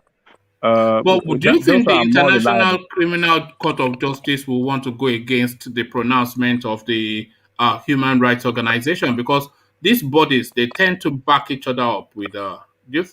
How do you see that playing out? Well, we have to wait and see.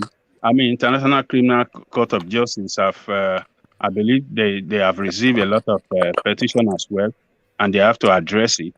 So we are looking forward to what International Criminal Court of Justice will, how they are going to address the petitions. A lot of Nigerians and other bodies have sent to them. So I would like to wait to hear from them. Those ones are more credible to me.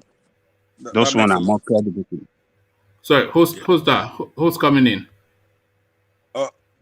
I said I agree with General Koko with what he said. Yes, over 20. Yeah, sorry, go on. You wanted to interject. Carry on, Pansat. No, it's okay. I was concurring with what he said. Okay. So, Ajale Koko, over 25 petitions they claimed to have received. You get no prices from guessing where that came from, but where do you imagine those 25 petitions came from? They said all from Nigeria. They said they got over 25 petitions from Nigeria, but where in Nigeria would you imagine? It says the commission based in Geneva has admitted receiving no fewer than 25 petitions from individuals and groups worldwide in respect of Nnamdi Kanu. So, yes, the Igbos active, no doubt. But sorry, I believe the 70% will come from Igbos, individual and organization, and 30% from Yorubas. Human rights. Yes, that's Yoruba instinct for and one of them from Shore. You believe that? Yeah. No, I suspect that Professor Akintoye would have sent his own petition too. And some others. Yeah. Maybe Falano as well. Almost certainly. Falano, he likes letter writing, I wonder if Falano wants dinner from his wife, I wonder if he writes it in like legal form. He does letter writing that you can consider Eba today because I'm like, I can just imagine him. I imagine that he goes to bed in a suit. This is how I see the man. He goes to bed in a 3-piece suit.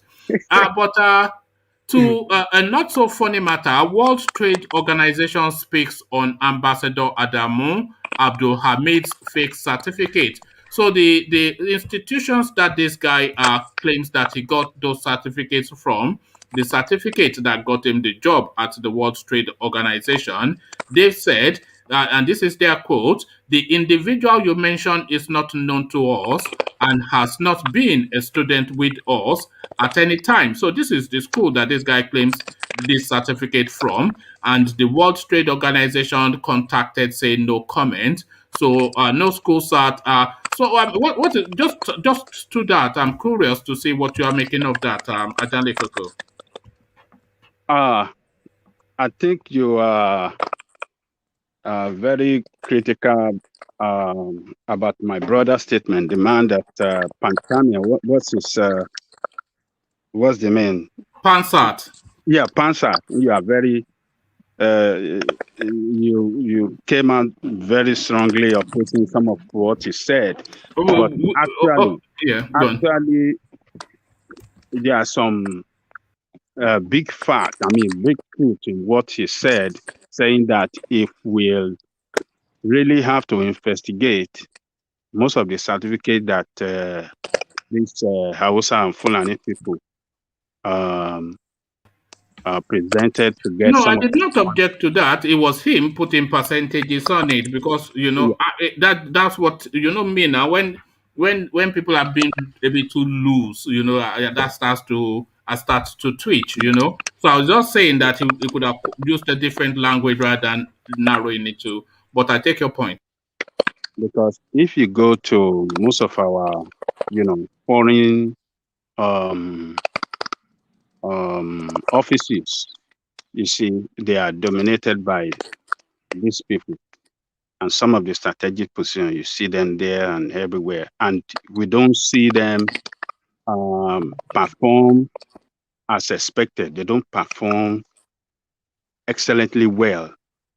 You understand what I'm saying? So when people are in a sensitive position and you don't see a high level of performance and output according to, by what is expected from them, from that offices, you should be able to think and deduce something that something is wrong somewhere.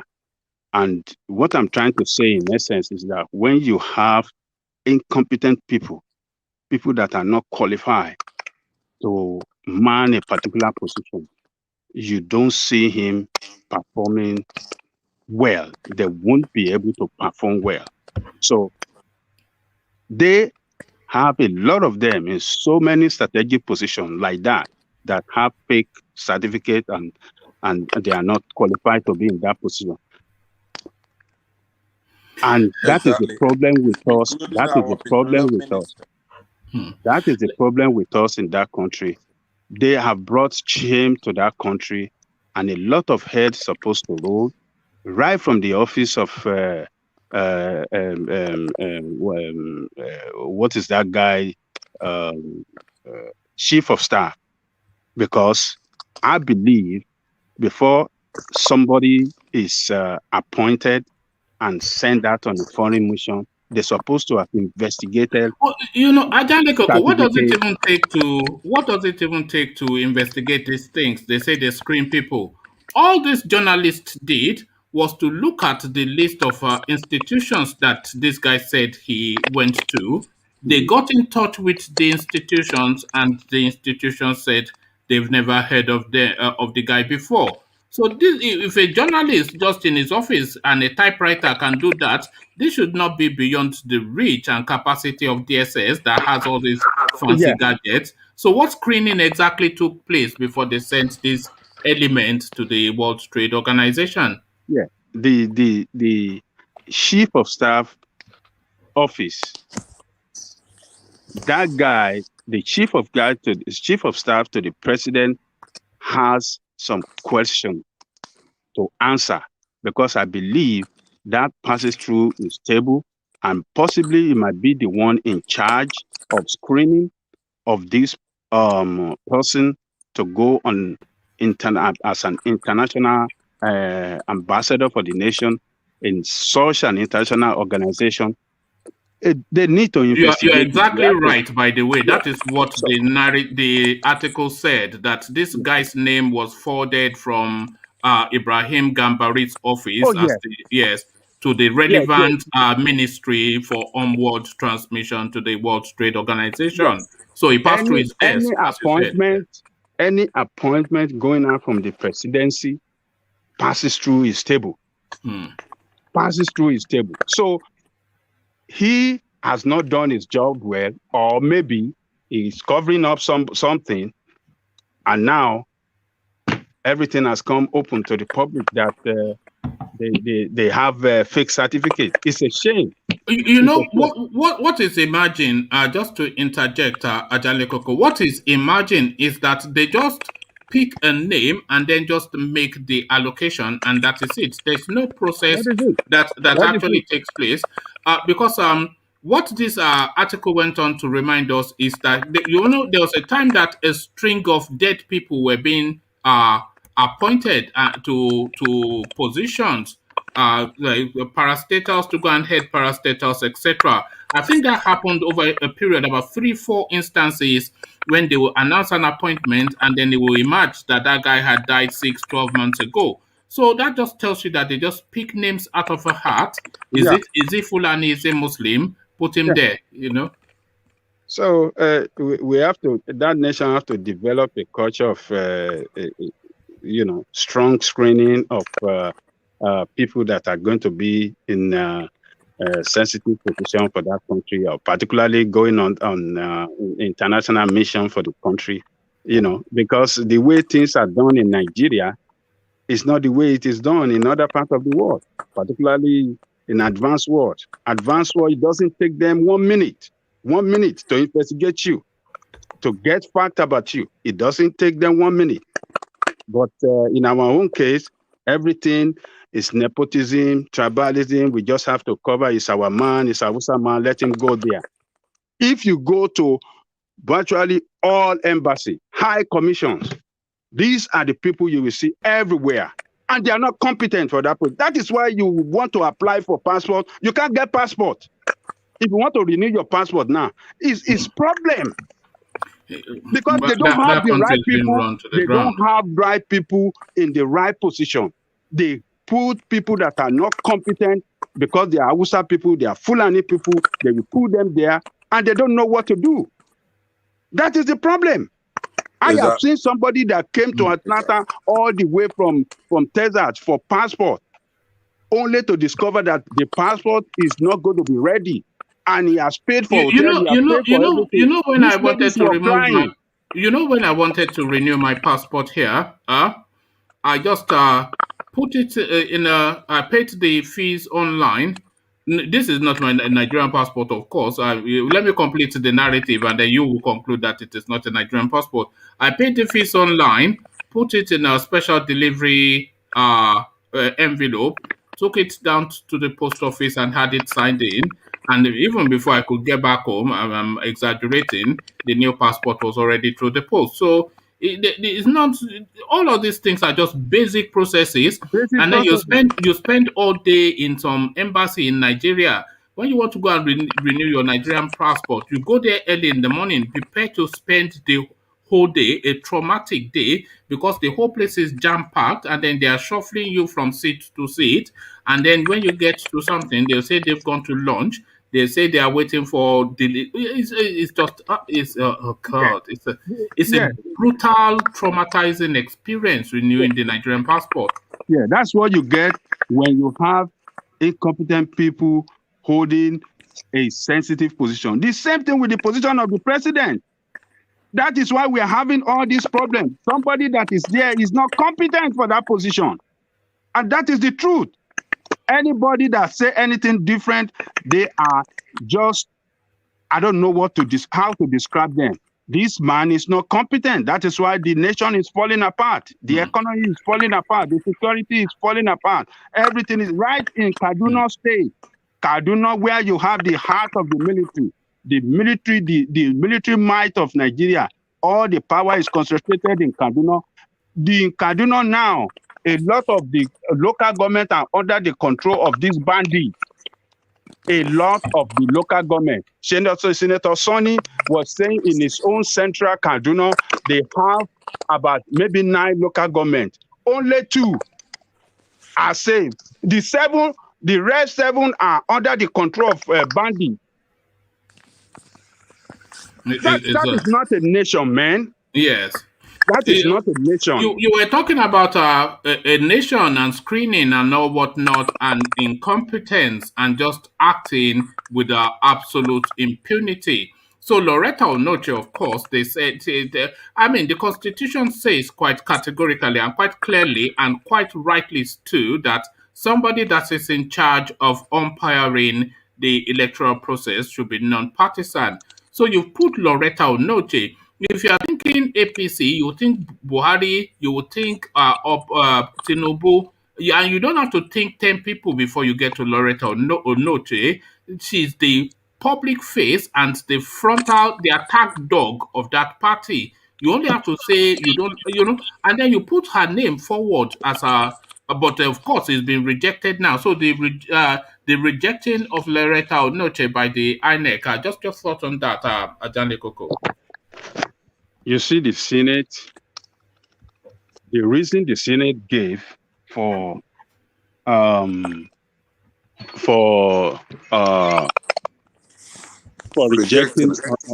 rejecting Onacha Onochie is not even true.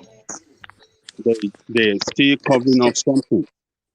They didn't say the truth. Senate, the reason they gave is totally untrue. What actually happened is this: the person they are referring to that already taken the slot of Delta State did not use Delta State to get that position. She used Cross River State. Although she was born in Delta, but she married to a Cross River man, and we know our tradition. When you are married to an husband from another state, automatically you'll be claiming the state of your husband, because that's where you live, that's where you have your children and everything. So the person they are referring to that has already taken the federal character slot given to Delta State did not claim Delta State on her form. She claimed Cross River State. Why the Senate is lying now to say they disqualify Onochie because the federal character slot given to Delta State already been taken by another person? It's not true. I think soft landing was what Panzer said. Soft landing. What they supposed to reject her. They're supposed to say is that she is partisanship, and but they wouldn't say that because that will run contrary to Buhari. So they just give her, like our Panzer said, the soft landing. But now they go to run into another problem, because Delta State we still have to stand up to say we have not gotten a slot. The person that was given, though she was born in Delta State, but she didn't claim Delta State, she claimed Cross River State because that's the state of her husband and that's where she lives. So what is this contradictory nonsense going on in that nation? I don't get it. Why the Senate cannot come out clean, cannot tell the people the truth? That's a good point. That is a very good point he's making. Why lying? Right. What is the point? What are they going to lose? Saying the truth that this guy, and every evidences came out against this woman. She said she stopped being the member of her membership expired in 2019. Shortly after the election. After the election, but a lot of what do you call this? Twitter. A lot of our tweet in 2020 was posted online when she was claiming her membership of APC. A lot of evidences, other things that they brought against her, that she's still member of APC. Just to interrupt you, Ajanle Koko, because I saw a snippet of screening at the Senate when she said that she was not a member of the APC. One of the opposition senators then was saying that she has to repeat that, but she has to say it on oath. So she has to swear an oath and then repeat that. So that then binds her legally, but then the lead person of that particular committee prevented that she's not obliged to swear on oath. So if you are sworn on oath that she was not a member of the APC as of shortly after the 2019 election should have been in serious trouble. Right, because you'll be committing perjury, that's for sure. Yeah, that's just perjury as a... Yeah. Yeah. So she's, I mean, that country, we need the right people to lead us. The Senate are not saying the truth.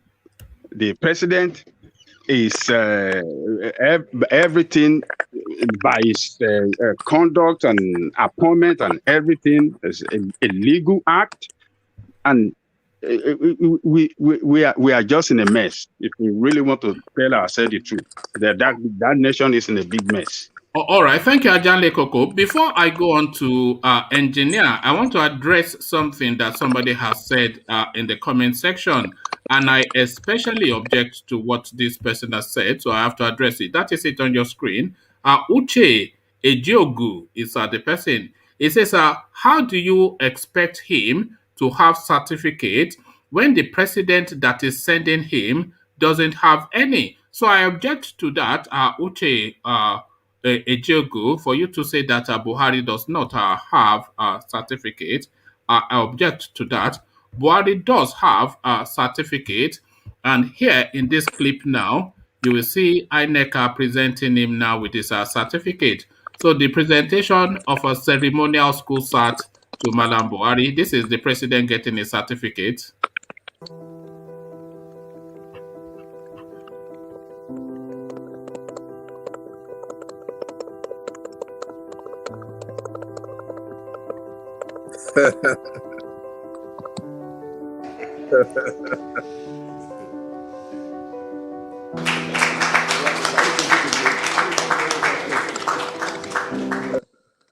See, Baba.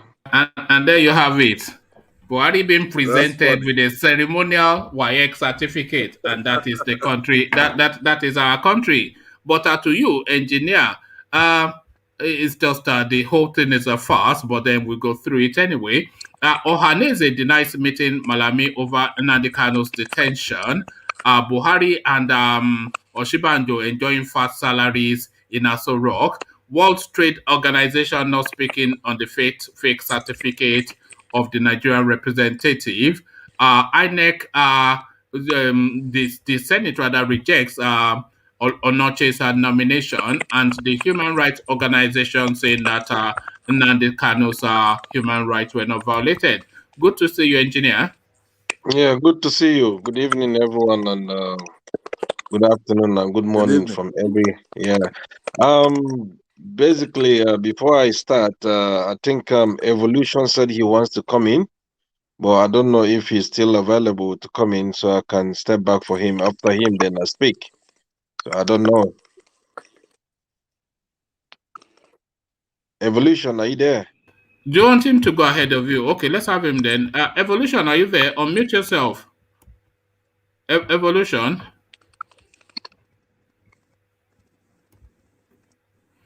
The thing is, his system sometimes drop in and out. Evolution, we're waiting to hear from you. Anyway, maybe if he's not there, then let me crack on then. Yeah, you crack on, and then if he comes in, then maybe you yield the space to him. But to the talking points, the human rights organization saying that Nnamdi Kanu's human right was not violated. So who are they? Oh no, that's the international body that superintends human rights globally. So they've gotten a lot of petitions to say that Nnamdi Kanu's kidnap and rendition from Kenya to Nigeria is a violation of its fundamental human rights. So they are claiming that they have carried out an investigation and that his human rights were not violated.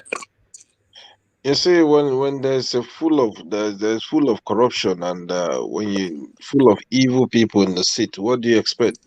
Things like this will be coming out. You'll be hearing different kind of language, and you'll be hearing different kind of tune. Deep inside them, they know that they've done wrong. You understand?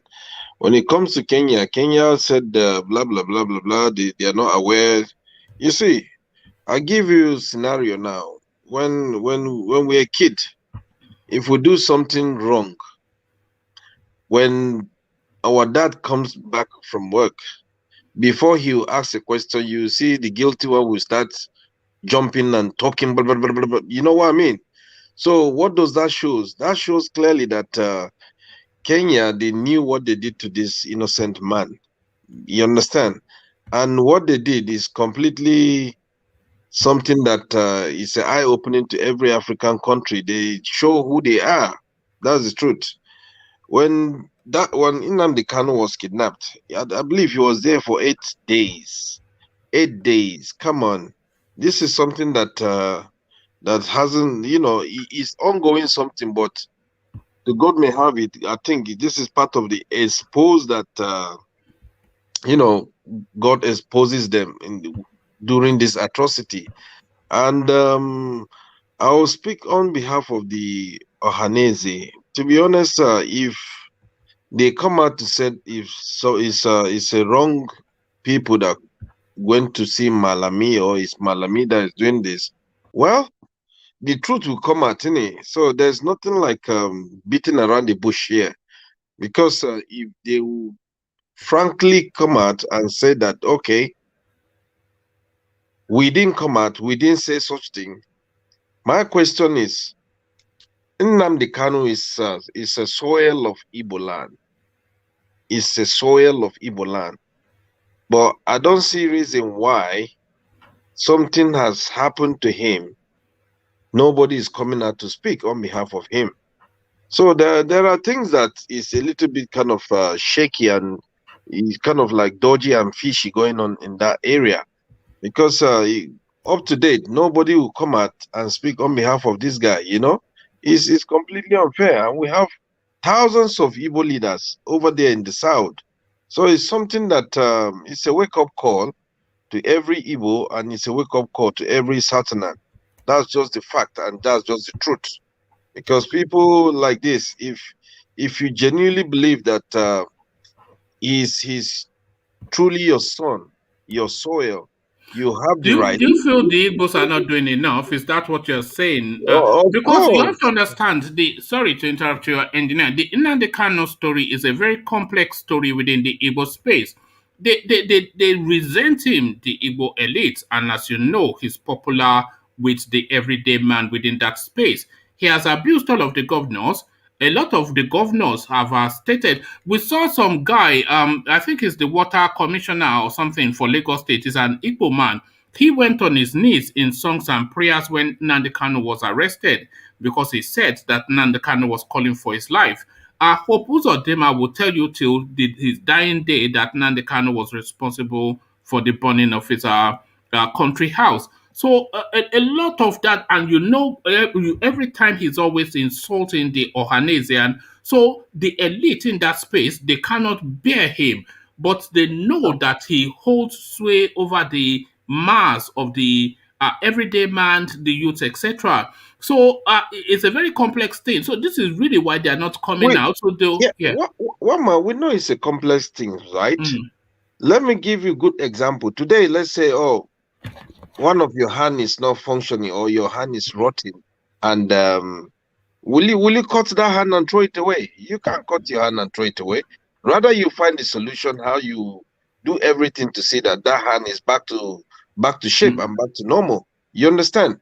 Look at this man from the north side, the one that people are calling him to resign after using such kind of nasty language, and he called himself a leader.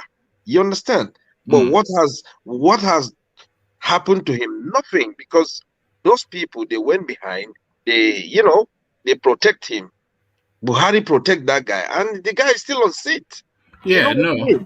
No, well, a lot of people agree with Nnamdi Kanu's the injustice that it speaks to, but a lot of people do not agree with his method, and you will probably find it difficult to believe. But a lot of people, even in that eastern space, a lot of them are actually glad to see him out of circulation. I would say that a lot of them are. Yeah, but they could be happy. But something you need to realize here: he is son of the soil. You understand? Let's keep the elite aside. What are the leaders doing towards this. They have the right to say, okay, write a letter to Malami or write the letter to Buhari that, okay, we are the leaders, we are the traditional rulers. Can we see this our son and speak to him? Let's know his well-being. Let's know if he's okay or if he's living well. You understand?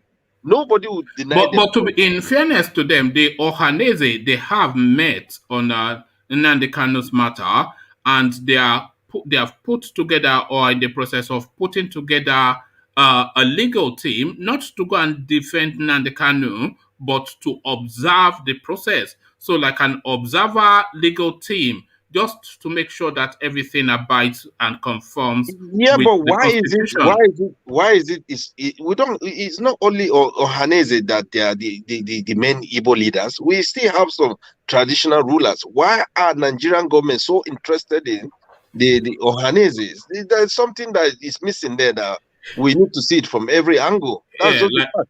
like I said, the Nnamdi Kanu story, a very, very complex story. But as time goes on, we'll find out more. But what we have found out, engineer, is the fat salary that Malam Buhari and his man Friday are awarding themselves. Hardship allowance, petrol allowance, car maintenance for Malam Buhari, newspaper allowance, wardrobe allowance, everything allowance, all equaling to countless dollars just being allocated to themselves. So the allowances and the salaries of OSINBAJO and Buhari, Ajale Koko saying item by item is not so bad, but some of them are offensive. What are your thoughts?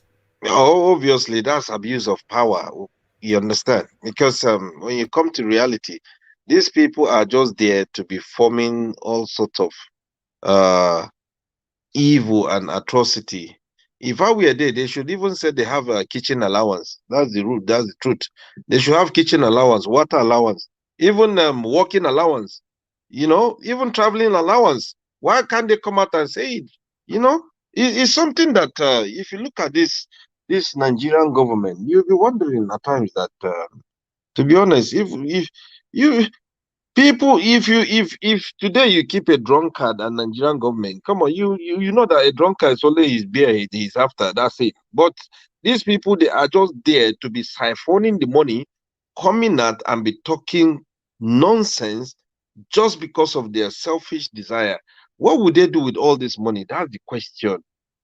If they die, I strongly believe if they die, they need to bury them with some Nigerian currency. If not, it's going to be a shame and a disgrace to that nation. Because how can they be saying a hardship allowance? Hardship in what way? In what way?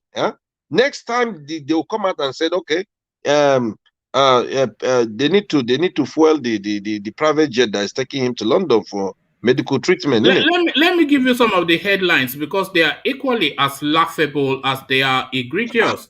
So it says personal assistant. Some of them you will agree with, some of them you will not. Personal assistance allowance. Well, that's fair enough. Constituency allowance. So I'm not quite sure what constituency that is because, of course, the entirety of the country says constituency. But this one, it particularly both irritates and makes me laugh in equal measure. Vehicle fueling and maintenance allowance. So what vehicle is it fueling and maintaining?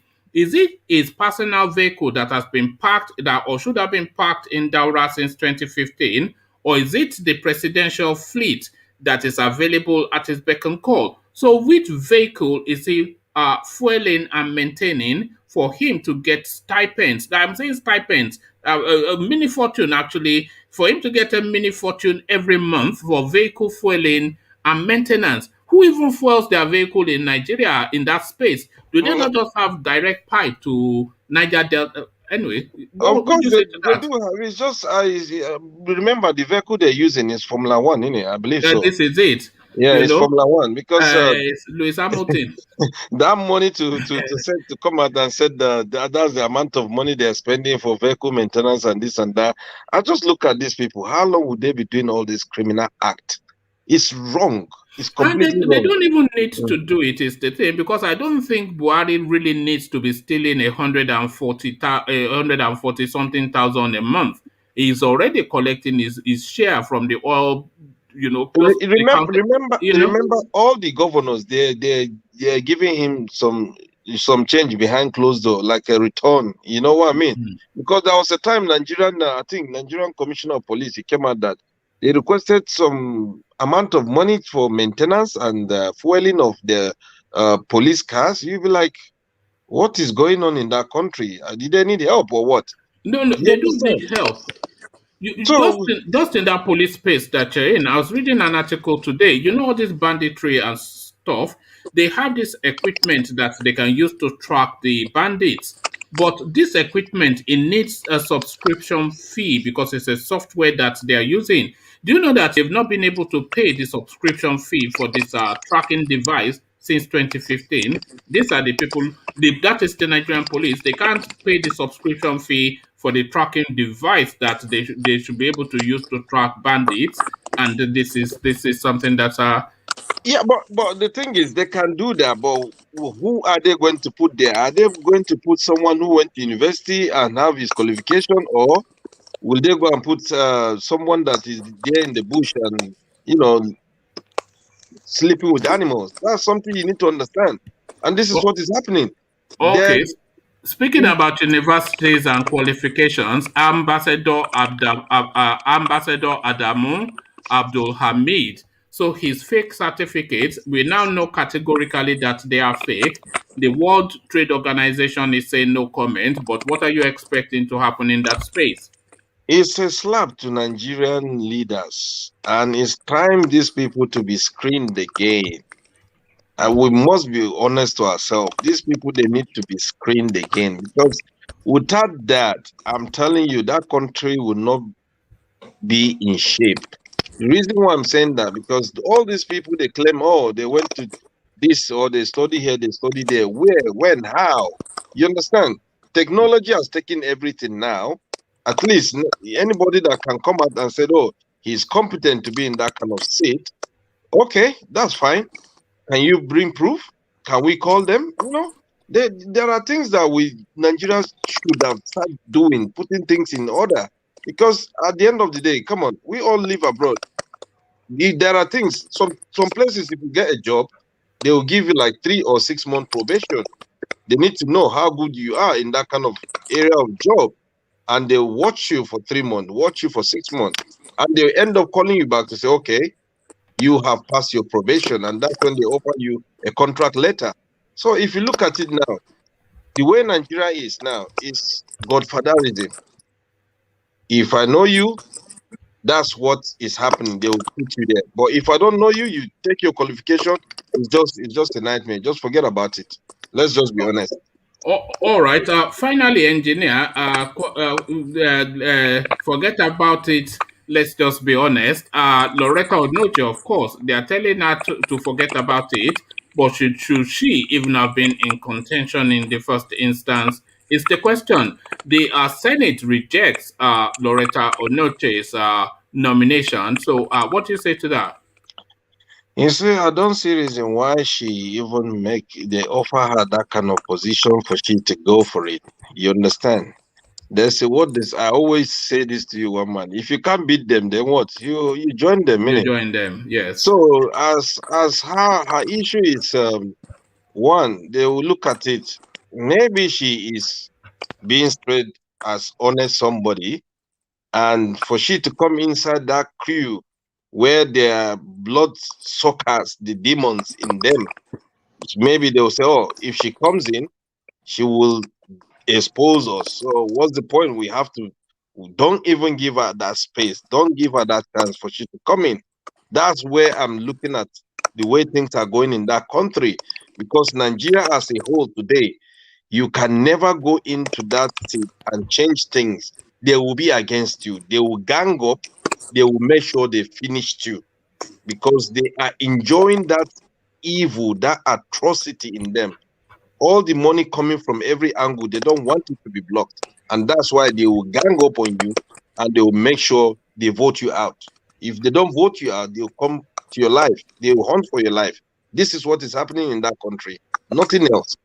All right. Thank you, engineer. Let's see if we're able to get Evolution now. Evolution, are you with us? Evolution? Okay. What about Sam? Sam, are you with us? Sam? Okay. I'm not quite sure what's going on there. Okay, so it looks as though we don't have Evolution. Okay, I think we've got Sam. Sam, do we have you? Well, we can hear the birds chirping in the background, so we should be able to hear the sound of your voice. Are you out in your garden, Sam? Can you hear the birds chirping, engineer? It's from me. Is that from you? Okay, so. Well, okay, we don't have Sam, I don't think. So we'll let Sam go, and Evolution will come to you. Do we have you? We don't have Evolution, I don't think. Okay, so it looks as though we might well seek to start rounding things off from here then, since everybody has had a say. So just your final words by way of our parting remark. We go engineer again, and then we go Ajanle Koko, and then we let Pansat have the last word. So your words, engineer. Well, thank you. And there is something that the Nigerian government they put it. They said regarding the social media on every platform of social media, when it comes to like WhatsApp and Facebook and other social activities. This is the most shocking and disgraceful thing for a government to come out and keep. You see, the country has money. Electricity should be there. Roads should be okay. Water should be flowing well. But the most shocking part of it, they will refuse to fix things in that country. Rather, they are willing to offer money to a foreign investors who owns the apps, who owns the social media, to pay them so they can be tracking people that they are against them. This is the most shocking thing ever to see, that Nigerian leaders are coming out to even say it publicly. Yeah, they will put 4 point something, is it million or something like that to track people. What for? Come on, we're in a democracy, freedom of speech. So what is happening? Does that mean people can't say their mind? Does that mean people can say, well, they vote you in? They have the right to tell you. Did you hear, engineer, that they are saying they are going to put 4-5 billion to tracking people's WhatsApps now? That's the latest thing, that they are now going to be checking your WhatsApps in Nigeria. So forget police state. This is now some draconian regime. This is back to the future. This is Hitler. They are blood demons. They are there to suck people's blood. That's what they're there for. They already sold their soul to demon. You understand? Because how can there is no light? People voted you guys. 8 years is going on in drain. There is no light, nothing. And you're there again, trying to hunt people that they are coming out to say, to ask you a direct question. We put you, we vote you there, we trust you, we have hope in you, but you make things to become hopeless in that country. You understand? But what are they doing? Nothing.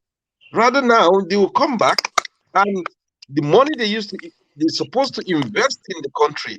They're supposed to, make things good for graduates, for young talented people in Nigeria. But no way, no chance. It's just completely shamble. It's sad. It's sad that we have Nigerian leaders. I think I can classify them as Nigerian looters. They are no more Nigerian leaders, and it's shameful thing. And when it comes to the issue of Nnamdi Kanu, I must be honest to you. It's time people should understand that this guy has been kidnapped. He has been kidnapped from another African country down to Nigeria. If anybody should be against him, that after all, he did this, he did that. Come on. Nobody is perfect. He did it. Let's say he made a mistake. He did it. Fair enough. But how about the people that they are there in that state, controlling the country resources? They are the most dangerous and evil people ever that you can encounter. Just for one man to come out, you people are just busy lamenting this and this and that. So sometimes we need to look at things from different angle before we start judging things. You understand? But what I would say here is, may God continue to help us and open our eyes, and we are getting there, and we'll get there. All right, thank you, engineer. Maybe one of these days we'll start leaving it on a cheerful. Huh? Can I suggest something, please? One man, don't cut them off when they are done. We can all end at the same time, just in case they have something to say about what the last speaker said. You know, can you guys say to everybody? I will leave at the same time. Okay. Whilst I'm considering that, let's hear from Phil Collins, who's just joined us. Phil Collins, did you? Because I was just about to wind it down when you came in. Phil Collins. Okay. All right. Thank you, Phil Collins. It's just really, I like to condense the screen and then have the last speaker to just usher the program out. So that's the format that I've always used. So I'll consider that, but let me stick with that format for at least today. So thank you, engineer. And also, some people, they are here for so long. I feel guilty sometimes holding them. Almost feel like I'm holding them hostage. But Ajanle Koko, to you.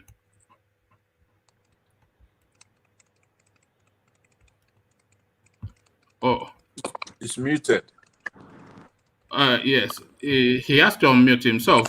But you see, this is what usually. Ajanle Koko, are you there? Ajanle Koko. Yeah. Okay, before I get your closing remarks, actually, we've got Evolution joining us. So maybe we'll hear from Evolution whilst you're still here, if you're happy to stay on for a bit longer, or do you want to just say your words and go? Evolution speak. Okay, Evolution, to you. We've been trying to hear from you, but you dipped out on us. So Evolution, to the narrative, you know what the talking points are. Nnamdi Kanu, his arrest is not a violation of or rather, there were no human rights violated during his arrest. This is according to the International Human Rights Commission, who were requested to investigate. They claim they have, and that is their verdict. Lauretta Onochie kicked out of the Senate chamber for being an idiot, for wanting to be a commissioner. So to that, Ambassador Adamu Abdul Hamid, Nigeria's World Trade Organization representative, but he got the job through fake certificates.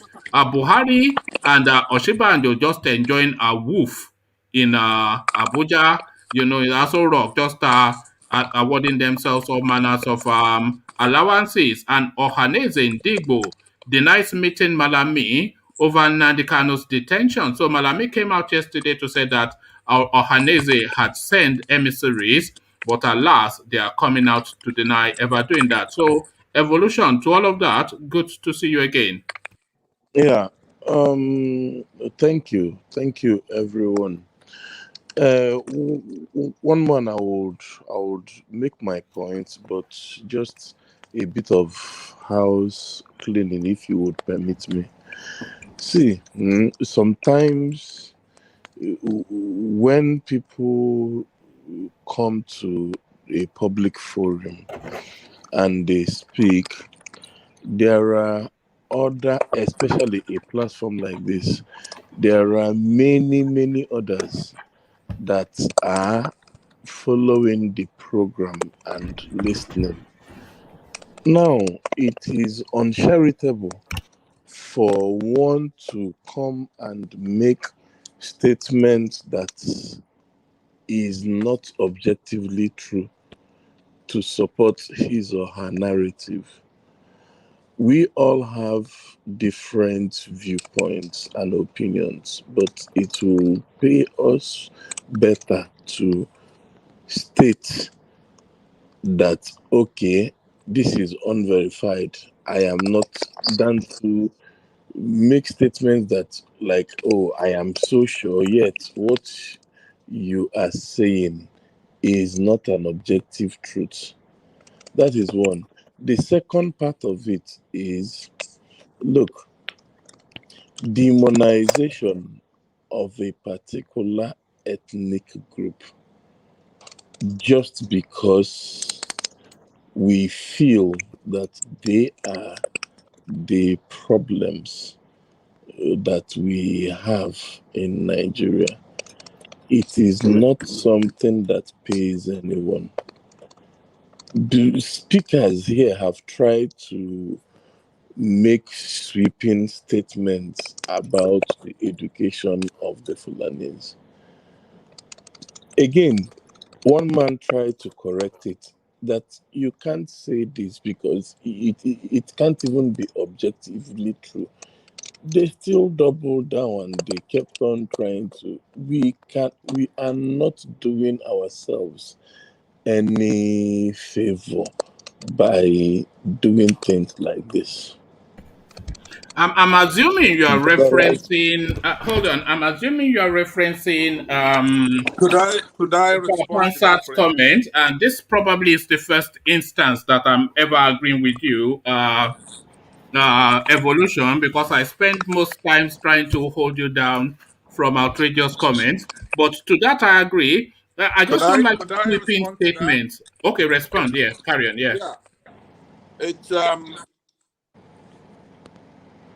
It's good to portray things in the manner that they occur. Now, when somebody is laying his point against an entity or a group of people, you should not expect somebody to have a video to show. As far as that person makes the case to a prima facie level, at some point, the onus shifts to the other side to show that it is not so. We have been sitting here, okay? I appreciate Mr. Collins coming in and speaking slowly. This is only a couple of hours show. How your demeanor is doesn't make you wrong or right. You could take all day to talk, but if you say that 2 + 2 is 5, then you're wrong. What we were discussing here, and there's just no doubt. First of all, this runs the entire country. The processes we used to have when it comes to education, is no longer the way it is right now. What the government has done, what particular groups have done, is to have the Senate, in essence, the National Assembly, to be controlled by their religion and their region. Therefore, if the executive nominates somebody into office, the Constitution says that they have to have the consent of the Senate.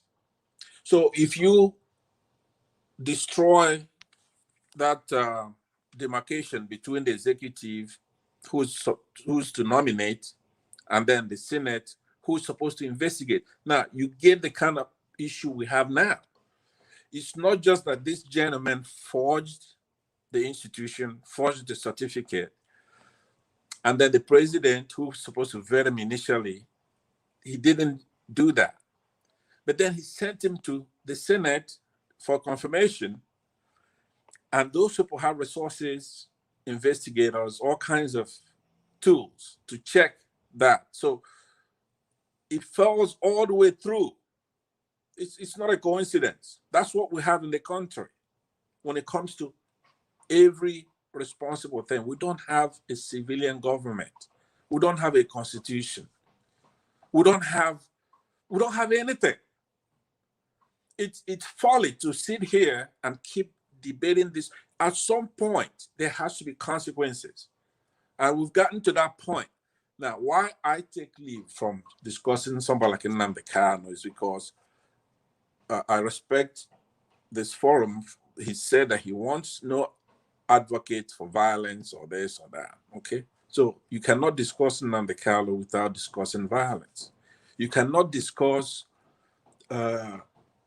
anything about Fulani herdsmen without discussing violence, defending yourself. So I then decided that I don't want to talk about that. However, when it comes to the jihad that we are suffering, people from our section of the country, when it comes to appointing people into office, when you do what they're doing, then this is what you're going to get. Then you're going to be subject to criticism. Now, it's like the Americans say, right? Well, I put it in our way. It's not prejudice if it's true.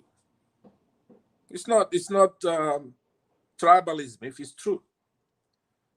They are speaking in one voice and they're doing what they're doing. You can't go nominating people who cannot do the job, abandoning in the entire security apparatus of the country. You don't have a single person from the Southeast. Okay, and then the Yoruba themselves, you have a couple. Okay, so on what basis then are you making these appointments? We have to criticize these things, and it's not an Igbo issue. It's not an individual prejudice issue. I'm the least prejudiced person that you can imagine. But if they're doing something, if they're condoning violence, if they're doing a jihad, I have to call it out. So I appreciate Mr. Collins coming in with, but mischaracterizing, totally mischaracterizing, especially the motive. I'm not speaking out of ignorance. I know the country very well. I know the characters. And if you are a Nigerian and you don't find it abhorrent with what's going on in the country right now, then what can I tell you? We can't be just speaking in the abstract. These are examples. These are things they're doing. It wasn't Collins that you were speaking to. It was Evolution. Even this esoteric discussion we're having, it's not really my forte. I believe that we've gone beyond, especially right now, talking about it. Yeah, it wasn't Collins you were speaking to. It was Evolution. Appointing people based on religion and region. If you doubt that, present your evidence, because I could tell you that I would destroy whatever you have, because that's what they're doing. It's not racist statement. It's not a tribal. It's a matter of fact. The appointments are made based on religion and region. Even in our constitution, by the way, nobody's ever raised this issue. If they have, I haven't seen it. Even the president being a petroleum minister is against our constitution. So to appoint somebody who didn't even, it's not like he went to that school. He forged the certificate. And then it goes through Pansat, can you hear me? National Assembly, goes to Pansat, can you hear me? For confirmation. Pansat, can you hear me? They just let him go through. Well, the press only did a perusal of the institution. Pansat, I'm not sure if you can hear me. Can you hear me? So you don't find that outrageous. What you find outrageous is that I'm saying based on my own. Can anyone hear me? If you can hear me, let me know. Let me know in the comment section if anyone can hear me. One man, I can hear you. Yeah, I don't think he can hear me. The last thing I wanted to say on that is that the basis for my one man wants to interject. Can you hear me? Can you hear me? Can you hear me? Ask him if you can hear me. Can you hear one man? He has not said anything, but I can see him. No, tell him to come out of the system and come back in, because it looks as though I can't hear you, one man. He muted his mic. Let him unmute himself. He says you should unmute yourself. No, I'm not muted. No, I'm not muted. Other people can hear me. We can't hear you. One man said that you should leave the forum and come back. That's okay. He cannot hear you. Okay, I'll do that. Evolution, the thing that I wanted to put to Pansat is that just as an aside, it is curious who would have alerted the newspapers about this guy not having the certificates for the job that he's doing. Because, of course, it is not just the newspapers that would have happened upon this. They would have been tipped off by somebody that is in the know to say, go and investigate this thing. This guy is not actually qualified. So those screening processes, they do work. So they present them with all of the information, but they let these people have those positions anyway. And in some instances, some of those public conscious sort of security operatives are actually leaking a lot of these things to the newspaper space. Pansat, can you hear me now? Yes, I can. Oh, okay, that's better. No, I was put in a position that I wanted to put to you. I have now put it to Evolution. So, Evolution, can you speak to that as you just come fully into the conversation? Well,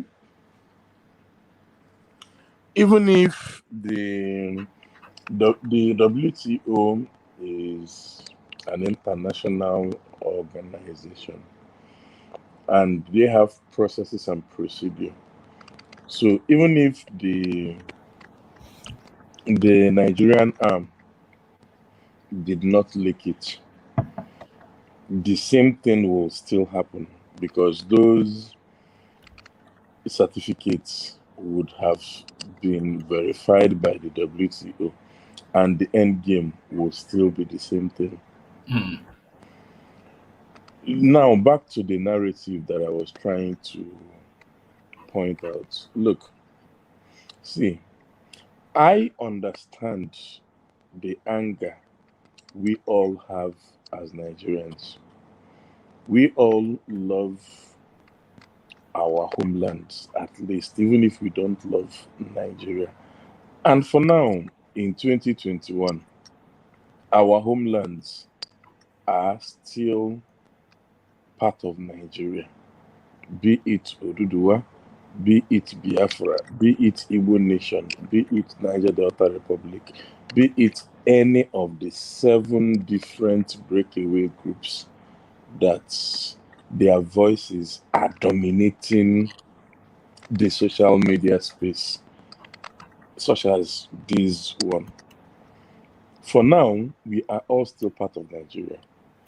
We have responsibilities towards this nation because the processes that will get you to achieving your aim can only be achieved via wielding and holding political power, coming together, building consensus at the National Assembly across the different region and ethnic groups. In achieving that, in the process of getting that or trying to make our points, it does not pay us to be seen as hating or targeting a section of the country simply because, and again, the same people that supported Ignoremus in 2014-2015, the same set of voices that presented him as a magic bullet, it is the same set of people. Ignoremus has failed. In 2014-2015, they called us names for supporting Jonathan. They said that we were corrupt, blah, blah, blah, blah, blah. We were pointing out that this man is a disaster. He has a track record. But of course, people had different agendas.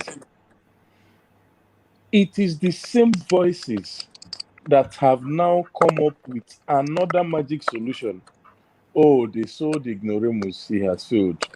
And now another magic bullet, magic solution. Once we have Oduduwa, we are in El Dorado. Once we have Biafra, we are in El Dorado. Once we have Igbo Nation, again, the Yorubas in 2014-2015, we are telling themselves, look, yeah, we know that this man may be an error, but you know, OSINBAJO is VP.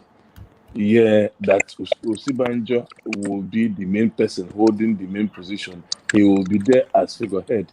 This was the narrative the Yoruba people were selling to themselves, at least the political elites that I belong to. This was now all these shenanigans has obviously failed. Could I And respond to some that, people please? are coming up with another magic bullet and solution. Evolution. Let Nation building. let Pansat interject. Let No, Pansat interject. Yeah. then Let me I will respond. never make my point because he will Oh, okay, never land your finish point. Oh, okay, his hold your thought. yeah. Land your point though, because you tend to take us the cynic route. So land the It is not point. about being cynic. Yeah. Which is even another thing. Yeah. That you don't agree with a viewpoint does not make it wrong or No, right. it's not wrong, We but come it's here. just too We come. lengthy.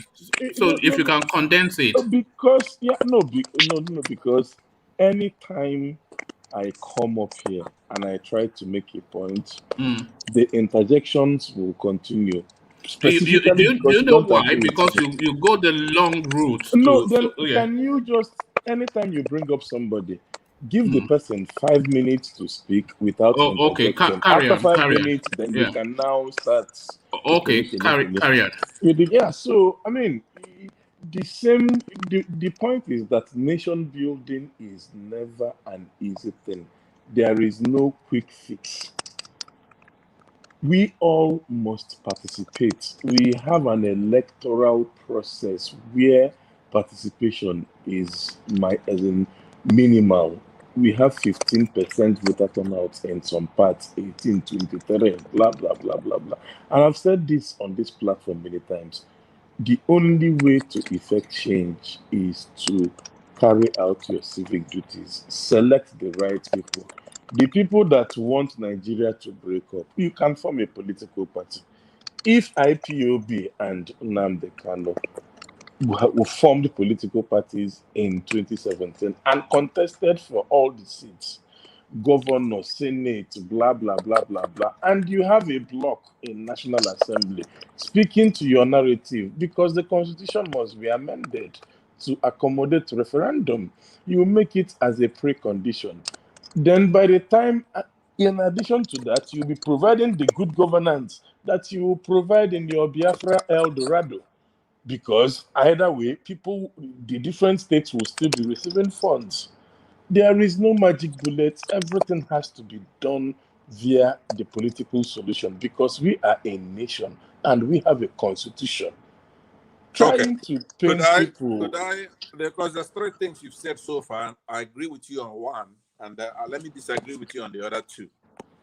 First, the one I agree with you on, which is your last point. In essence, you are having a reflective conscience, transforming a situation where there's chaos into one there's harmony. You want him to give time. I agree with you on that. He's supposed to conduct this forum so that the guests could be heard. But the first point you made about the Yoruba making a mistake in 2015. Now, I used to be one of those that get on the forums and criticize the Yoruba for doing that. But that ship has sailed. It ended up being a good thing. We, authentic Africans, real Nigerians, Africans, Yoruba, Igbo, were forgiving people. Buhari had been there before, and he did things. He even enacted laws retrospectively and killed some people, some Nigerians at that time, and a lot of Yoruba leaders were killed by him. But he came back and he wore different attires, Igbo clothing, Yoruba clothing, and he made the case that he's a changed man. He lied.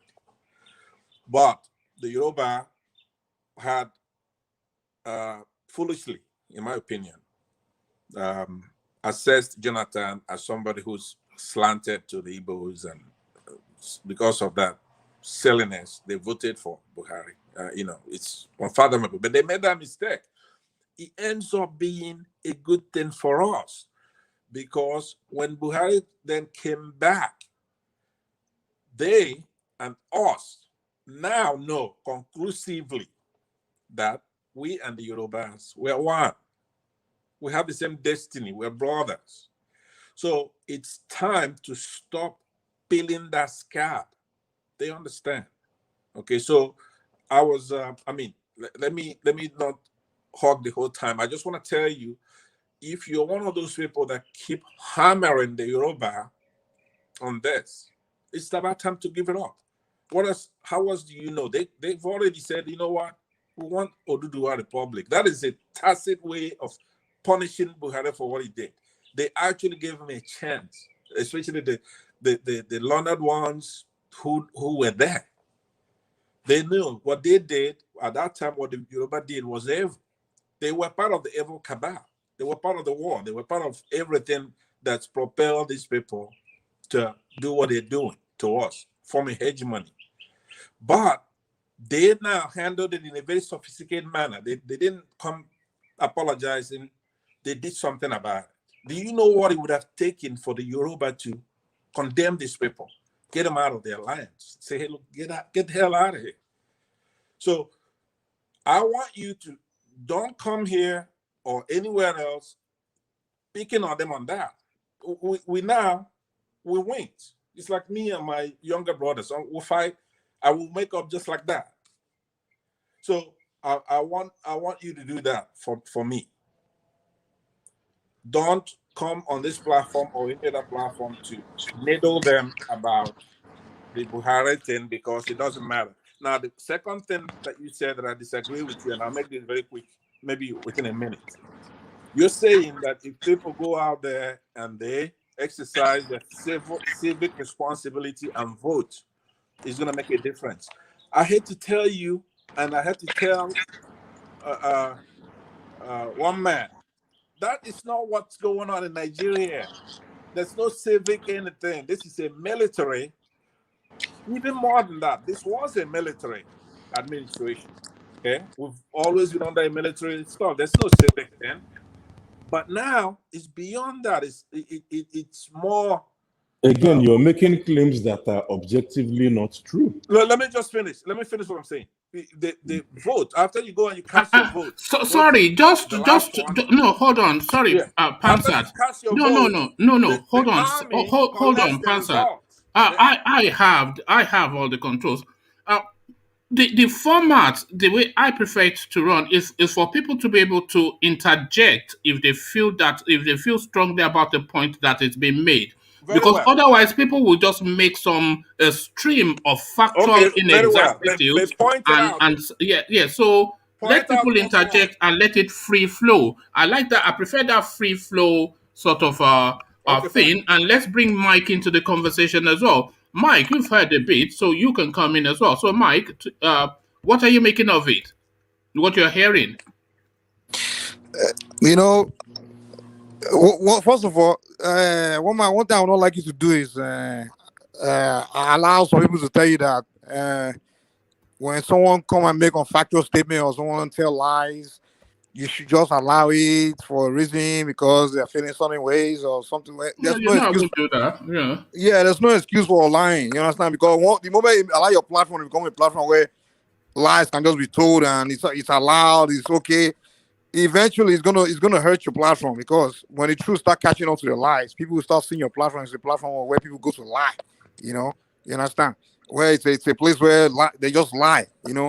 But I think you're right. What lie have you identified? What lie have you identified? Well, I don't want to get into that, but I mean, when people make unfactual statements, the way you interject and make sure that you pin them on it, and people can accidentally make unfactual statements sometimes. You understand?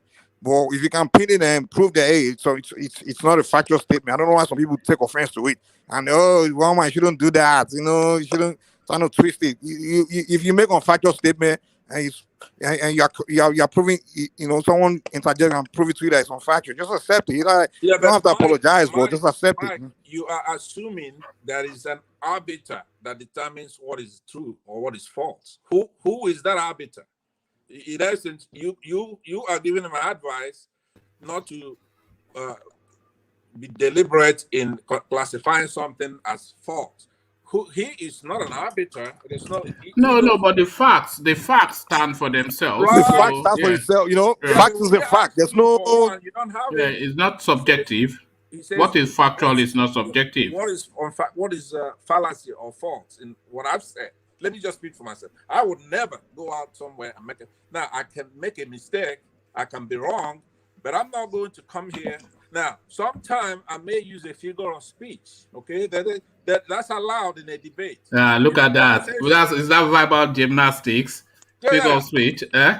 There are things like that. When you're talking, you could say some things that are hyperbolic in a sense, but nobody, in essence, I could say something hyperbolically that it's not quantifiable. Because let me tell you something. You know, for example, there's something called a vector quantity, and there's something called a scalar quantity. The vector quantity may have magnitude and direction, and I'm particularly emphasizing the direction of something, and I throw out a magnitude there that is tangential, because what we're talking about is a vector quantity, something that has direction and then it has magnitude. Well, man, basically what he's trying to tell you is sometimes you speak truth, but you mix a little bit of lie with it. It's embellishment. Which is known as the short form of what he's saying is embellishment. So don't embellish, is what I'm saying. What I'm saying is not even that. You do it. Every human being does it. Just like I said, it doesn't make it right, especially when we're having serious issues, serious conversation about. I just did it. I said every human being does it. Okay, now you could say to me, "Hey, look, you can't come on this forum and say that every human being does that." Have you gone to every human being speaking? I don't think every human being does it because I don't do it. Okay, so but everybody understands. Just like I said, everybody understands that. That's not. You don't mean that you. We can't say every human being does something because maybe in some people's in your culture, maybe everybody does it in your culture, but it doesn't mean in everybody else's culture everyone does it. You can't just say that. There are some things called rhetorical tools. We're not here to fact check that kind of thing. There is something though called material. If you go somewhere and you cite something, and I trust. No matter what you say, propaganda is very dangerous. It's not a good thing. No, that's one thing that led us to where we are today. You know, that's it's a very good thing. Okay, it's not a good thing. It's not a good thing.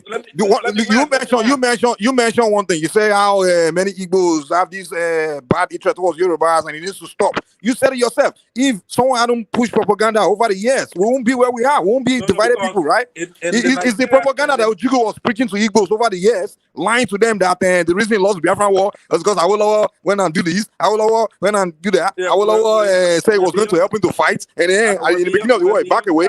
Awolowo went and told go on to all that propaganda. That's the reason why we are where we are today. That's why we are not united. So let's stop propaganda. Let's start speaking truth. You know. All these propaganda thing, that's why we're not going anywhere. Honesty is the best policy. You understand? Honesty is the best policy. Let's stop it. Let's stop. Our children are growing up watching us lying to them, and they're growing up with lies in their brain. We are brainwashing our children with lies. Let's stop it. Okay, don't repeat yourself over and over. The point I'm making is that we don't have antagonistic relationship in what we're doing here. If you listen to me, I'm against that kind of past stuff that we do with Yoruba Igbo. The point I'm making to you, though, is that propaganda is only nefarious in the Nigerian parlance. Propaganda is okay if it's true. If the propaganda cannot be true, man. Yes, it can. Okay? As a matter of fact, listen, you mix when you mix. Listen, when you serve somebody food in a trash can, you can't say that food is good. The food is no longer good because you mix the food with trash. Make the call. Do you think that every propaganda is false? When you were having the conversation, I was actually thinking to the Second World War, the way that propaganda was used in that climate and the resultant effect of it. So those were the thoughts that immediately came to my mind. Yeah, it has a nefarious aspect to it, obviously. But propaganda is a useful tool for states, for organizations, for campaigners. The word itself is not a bad thing. It depends on how you use it. Now, you could go... I think the connotation is... and take a look at it. Propaganda, like he's trying to insult me with that, it's not a bad thing.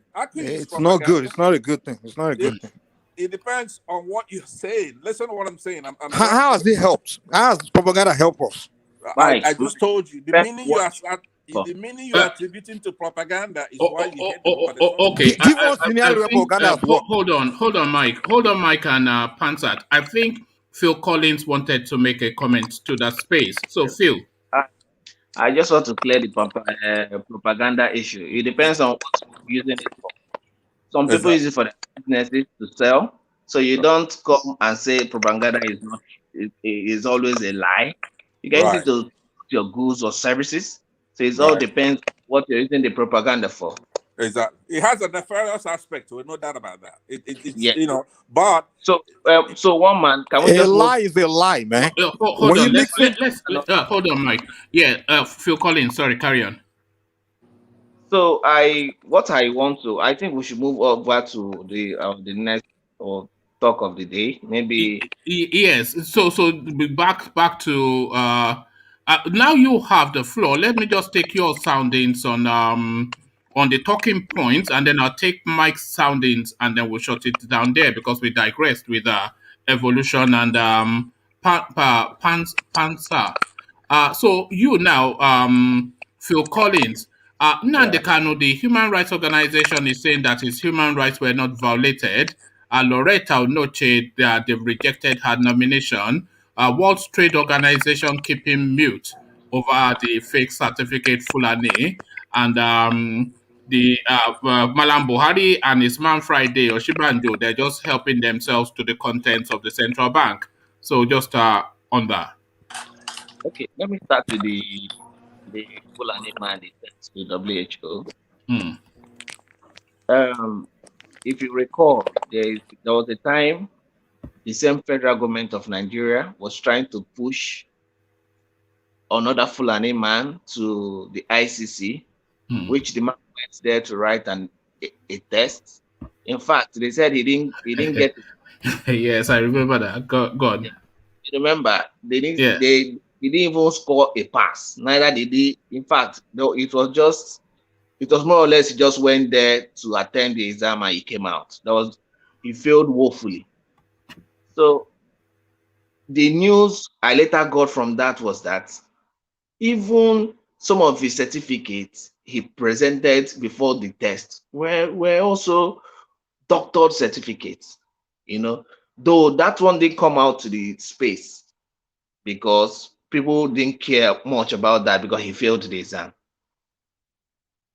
Now, when you look at it with what is going on with the WHO, you will now ask yourself, what really is the federal government trying to do? Are they trying to champion the Fulani hegemony to the international space to represent Nigeria when we already have capable hounds down here that can as well represent us there? It is not rocket science. Well, whatever works in Nigeria, if they feel their how will I put it, their doctor certificates do work in Nigeria, does not mean they should push it out to champion the Nigerian cause in the international space. One, it has a side effect, and the side effect is this: we already have a representative who is the leader of the WHO. It might affect her reputation as a Nigerian. That's the way I'm looking at it from. It might affect it puts her in a very difficult position, doesn't it, Phil Collins? Because now she is caught just like in the middle of a storm. One, the Nigerians will be expecting her to use her weight as a Nigerian, and the international community will be looking at her to say, are you guys going to bring your 419 ways into this space? Exactly. All off the back of this Fulani and their fake certificates. So now they haven't compromised her because she hasn't taken the position, but they've put her in a difficult position. Remember, the Americans pushed hard against Madam NGOZI getting it, so they will now be pointing that, look at, did we not tell you that is what they are like, all because of a Fulani's fake certificates? Exactly. So, okay, let's just leave that. Then you now come to the International Human Rights Commission. Yes, Nnamdi Kanu. Yes, Nnamdi Kanu. They just came up in a rush to give their conclusion on their investigation. I wonder how they carried their investigation. in a very short time. They are coming out with such reports to tell people. I don't know. Do you have a dog in this fight? Well, what I can say is that it's too quick in a hurry to come up with. Yeah, but which voice are you speaking from? Is that voice coming from Anambra? Are you speaking from Anambra? No. I'm in Lagos. No, I know you're in Lagos. I'm not talking physically. Are you ancestrally, historically from the East? Yes, I am from the East. Okay, all right, good. I am from the East. Okay, carry on. When you look at it, everybody needs, even if you want to nail someone, you do it genuinely. You come up with a conviction, because I know very well the federal government plays the cat and dog when it comes to cases of Nnamdi, to look for every means to pin him down, and that's why you're having the Ohanaeze issue coming up. I know with that, just still with that human rights, they are going to latch on to that and make a real great play out of it. That the international body has said they did not abuse him. They are going to make a lot of big deal out of that. Sure. It's not new. We are used to things like this. To things like this. So when it happens, I expect every right thinking person to just relax instead of jumping into conclusion, to just hold on and wait for the truth to come out, because definitely the truth will definitely come out. So it's just for us to relax and wait. But meanwhile, it's just a means of tarnishing our image internationally, which we are seeing the results. In fact, even the basketball team that are even representing us, I don't know why you didn't talk about them, because those guys they are not even funded by the state, by the Nigerian state. They are funded by every Nigerian all over the world by just a donation. In fact, and we have a country whereby the president, the vice president are taking bogus pay for doing nothing. As far as I'm concerned, the president and the vice president of Nigeria are doing nothing, and they are being paid bogus salary. So I wonder why. Well, I think that's a talk for another day anyway. But then we should put our axes right. That's my own. But what about Lauretta? Speak to Lauretta. She's been rejected by the Senate, but should she have been put forward in the first place? One man, Lauretta's appointment there's an undertone to Lauretta's appointment, and I'm looking at it from the angle that APC is having. They are making plans to retain power either by force in 2023, and not just that alone. They are playing a game that if their plan doesn't go well, they might also retain Buhari in third term. So these are game plans. I don't think they will be doing. No. I don't think they will be doing that. Not because they would not want to, but because his health cannot hold for another round of that. I don't think it's. He's a very ill man. I don't think his health and his age can hold for another third term. I don't think his body can take it. Okay, one man, let me burst your bubbles a little. Buhari was almost going to the UK for a medical trip, right? Yes. So all of a sudden, people do see that it was because of the capture of Kanu, he canceled his trip. So what's making him go to the UK for medical distance that he hasn't gone up to now? He's still in Nigeria, and we haven't had anything again that he wants to go, or his doctors are asking him to come. Yeah, but what are you reading into that? So that's what I'm telling. And my point I'm trying to make is that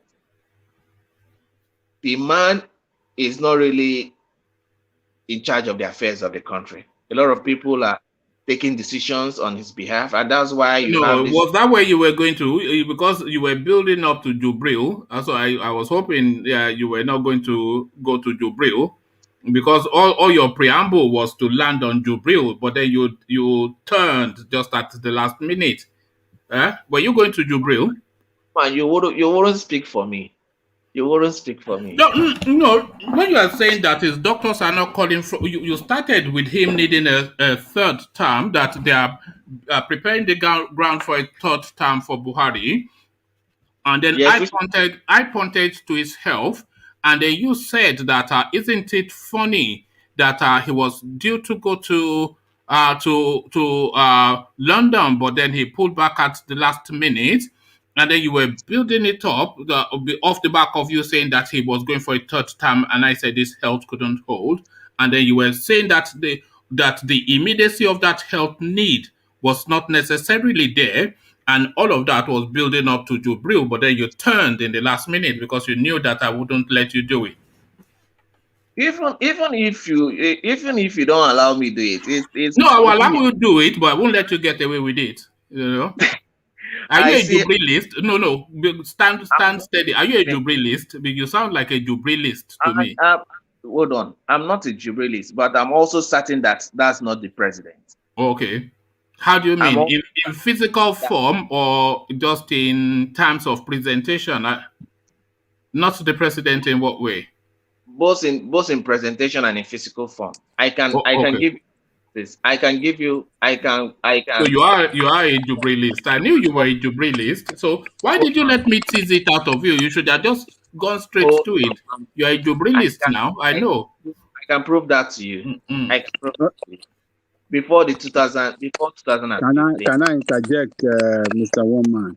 Go on, Ajale Koko, Mr. Ajale Koko. Ajale Koko. My friend. Well, hold on. Let me say my. Let me land. Okay. Land your point. All right. My take is this. Before 2015, Buhari couldn't attend the debate because he was unable to answer questions. We saw few questions that were sent or that was asked to him. NTA anchored that program, and we learned that he was even whispering to OSINBAJO to help him out with the question. As simple as that was one. Secondly, Femi Adesina came up to say that after when people were clamoring that why are they giving us pre-recorded broadcast of the president. Femi Adesina said that most presidents give pre-recorded broadcast. So if the president was okay and in Aso, why do Nigerians need a pre-recorded broadcast on a democracy? And the president is not okay. Did you not hear what I said? It's a very ill man. No, I mean at the time of the broadcast, people needed him to come out to broadcast to Nigeria. Yeah, but did you not hear what I said? He's a very ill man. He cannot stand on his feet for the better part of 10 minutes. That's why he couldn't do that debate with Atiku. You remember Atiku came back from America. Atiku was actually on the rostrum, at the foot of the rostrum, ready to mount the stage. He was with Bukola Saraki then. They were both prepared. They rushed back from America to come and debate Buhari. He was at the foot of the rostrum. When they got the signal that Buhari was not turning up, he turned back, and then Madam NGOZI and Fela Durotoye were just making empty noise on the stage with each other. So Buhari is not a well man. So we know that. So if someone that cannot come up to face the crowd to talk to Nigerians about the state of the nation, all of a sudden can as well of recent come out to start speaking grammars. Yes, I knew that is where you were going. His health has evolved. Do you know how much they've spent on getting him to that space?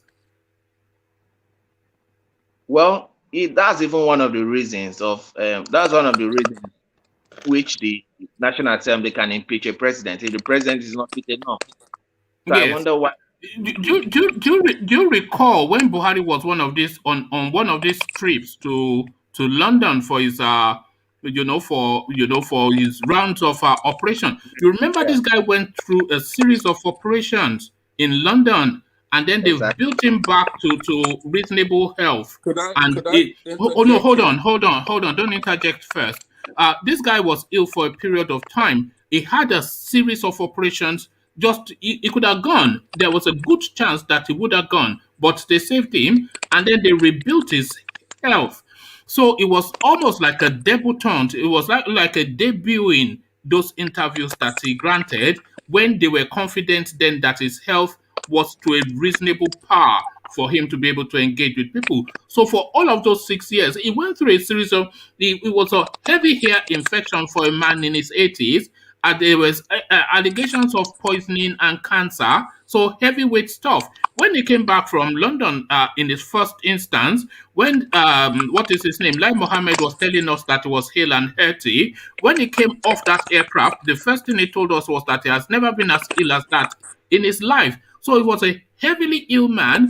If he was not the president, he would have gone. But all of the resources that they could, because they needed him to be there for them to carry on the looting, the Abakaris, the Abubakar Malamis, etc. Everything that they are doing is vested on Buhari being there. So they did everything to keep him alive.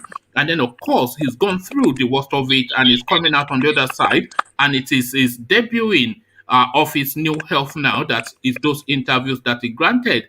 But certainly not Jubril Al-Sudani or Yam, as we now call him.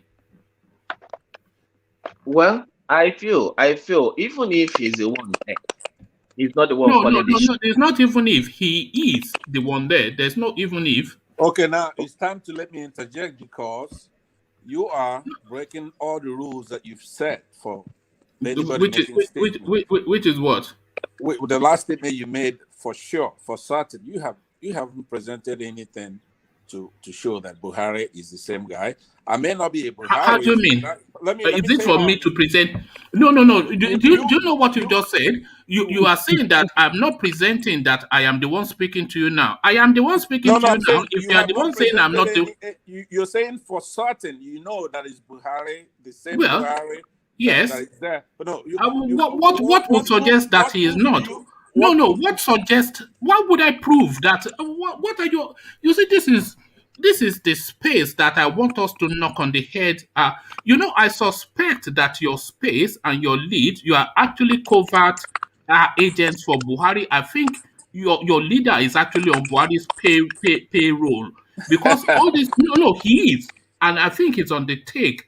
I think we're being played in some way by Buhari and Nnamdi Kanu, who is his agent. Because you create this ludicrous narrative that occupies real estate within attention. Tell you why I say that, because it's not an either or. What is not either or? Hold on. No. What is not either or?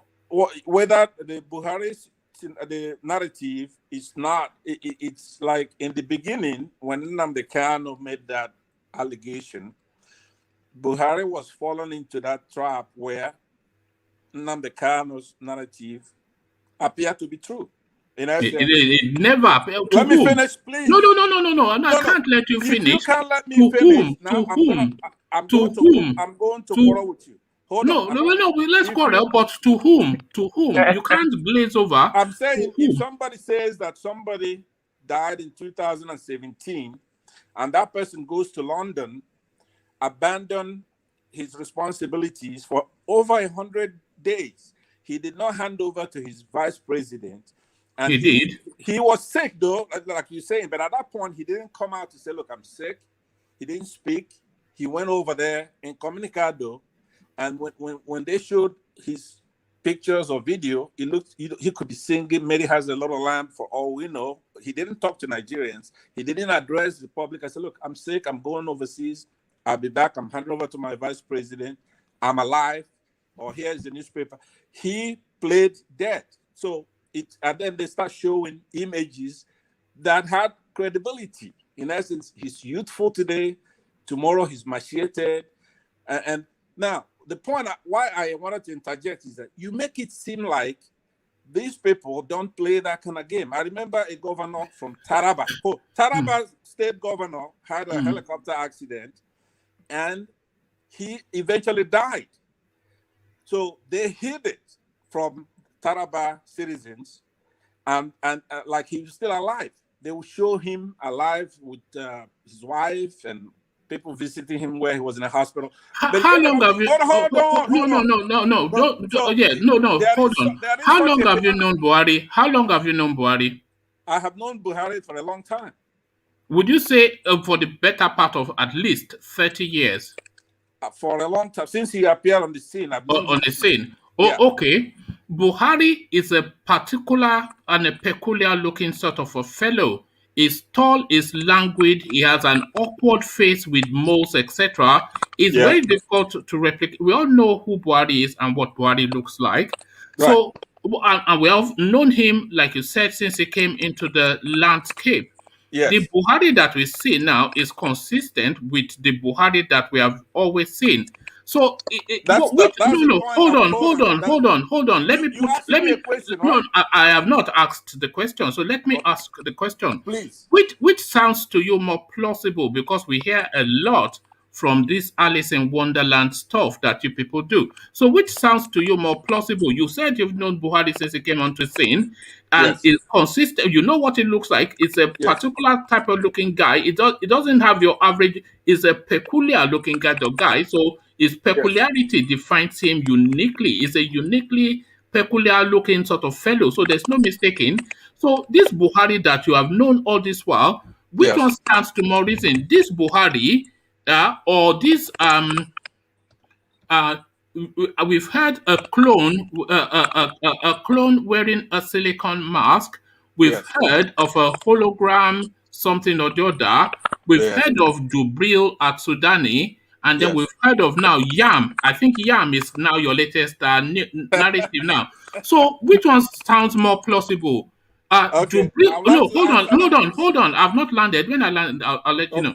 Which one sounds more plausible? Buhari dead in a Saudi grave, replaced by a silicon-wearing guy called Jubril, and then that Jubril has now run away. Is now replaced by Yusuf something or the other, the acronym YAM. Is it the same silicon mask that is being passed over? We don't know. And I was also told yesterday that he uses, were you the one that was giving us the hologram narrative? That they use hologram, all of that. So you can have all of that on one side. But on the other hand, you can just have Buhari, who you've known for his incarnation into the space. And he's a unique looking guy and is consistently the same till now. So you can have Buhari as Buhari, or you can have this rather bizarre, almost inane narrative of holograms and masks, burials in Jubril. We do this all the time. But Jubril at Sudani, Abi. Okay, so now let me respond to you, because I don't think you've been always asking me this question. You never heard my take on this. Here's my point. You have to pass it out in time and space. It depends on the period I'm talking about, which will be shortly after the 2017 pilgrimage he made to London. I was saying that he was incommunicado and he was gone for a very, very long time. So his critics, for example, Nnamdi Kanu, were landing punches on him that he was dead. And it appeared to be sticking, because anybody who is alive, all they have to do is to show up. At that point, he wasn't actually showing up. So when you see him, there's no way to know if he's truly him or not, if that's a recorded video. So at that point, for almost a year, it was carried on CNN, it was on international press, where they're saying, oh, these people are making an allegation that Buhari is dead. But lately, and I would say in the last 6 months, Buhari is being seen consistent with what he used to look like in his more youthful days. So we could say, okay, he's healthier now, and he's been speaking, and he's been carrying on like somebody who's alive. But I don't want you to forget that even when Yar'Adua died, they tried to play the same thing and try to have his wife start ruling Nigeria, and they didn't want to. No, but that's not the same thing, is it? That's not the same thing. No, that's not the same thing. They did not replace Yar'Adua with a clone. They did not replace. You come on here and you make it seem like it's. Can I ask Pansat a question? Sure. Okay, let Ajanleko answer your question. Yeah. Pansat, do you believe that when Nnamdi Kanu was playing that propaganda that Buhari was dead, did you believe it? And do you still believe that is dead? What are you trying to say? Okay, yeah, I appreciate that question. My answer is that at some point, it was not conclusive either way because Buhari needed to show up in a live forum somehow for almost a year. Yeah, I agree that with you. But now we are seeing him. We watched the interview. Do you still believe it's Buhari or a clone Buhari? What can you say on it? It ends up being that it's still inconclusive because now Buhari has the upper hand. Nnamdi Kanu then has to show more evidence why we should not consider the one we see. Now, there are many, the things that Buhari has used to show that he's still alive, a lot of it is not foolproof. In essence, he may be dead for all I know, but I don't know that. It's hard to know because he's supposed to, with what's going on in the country.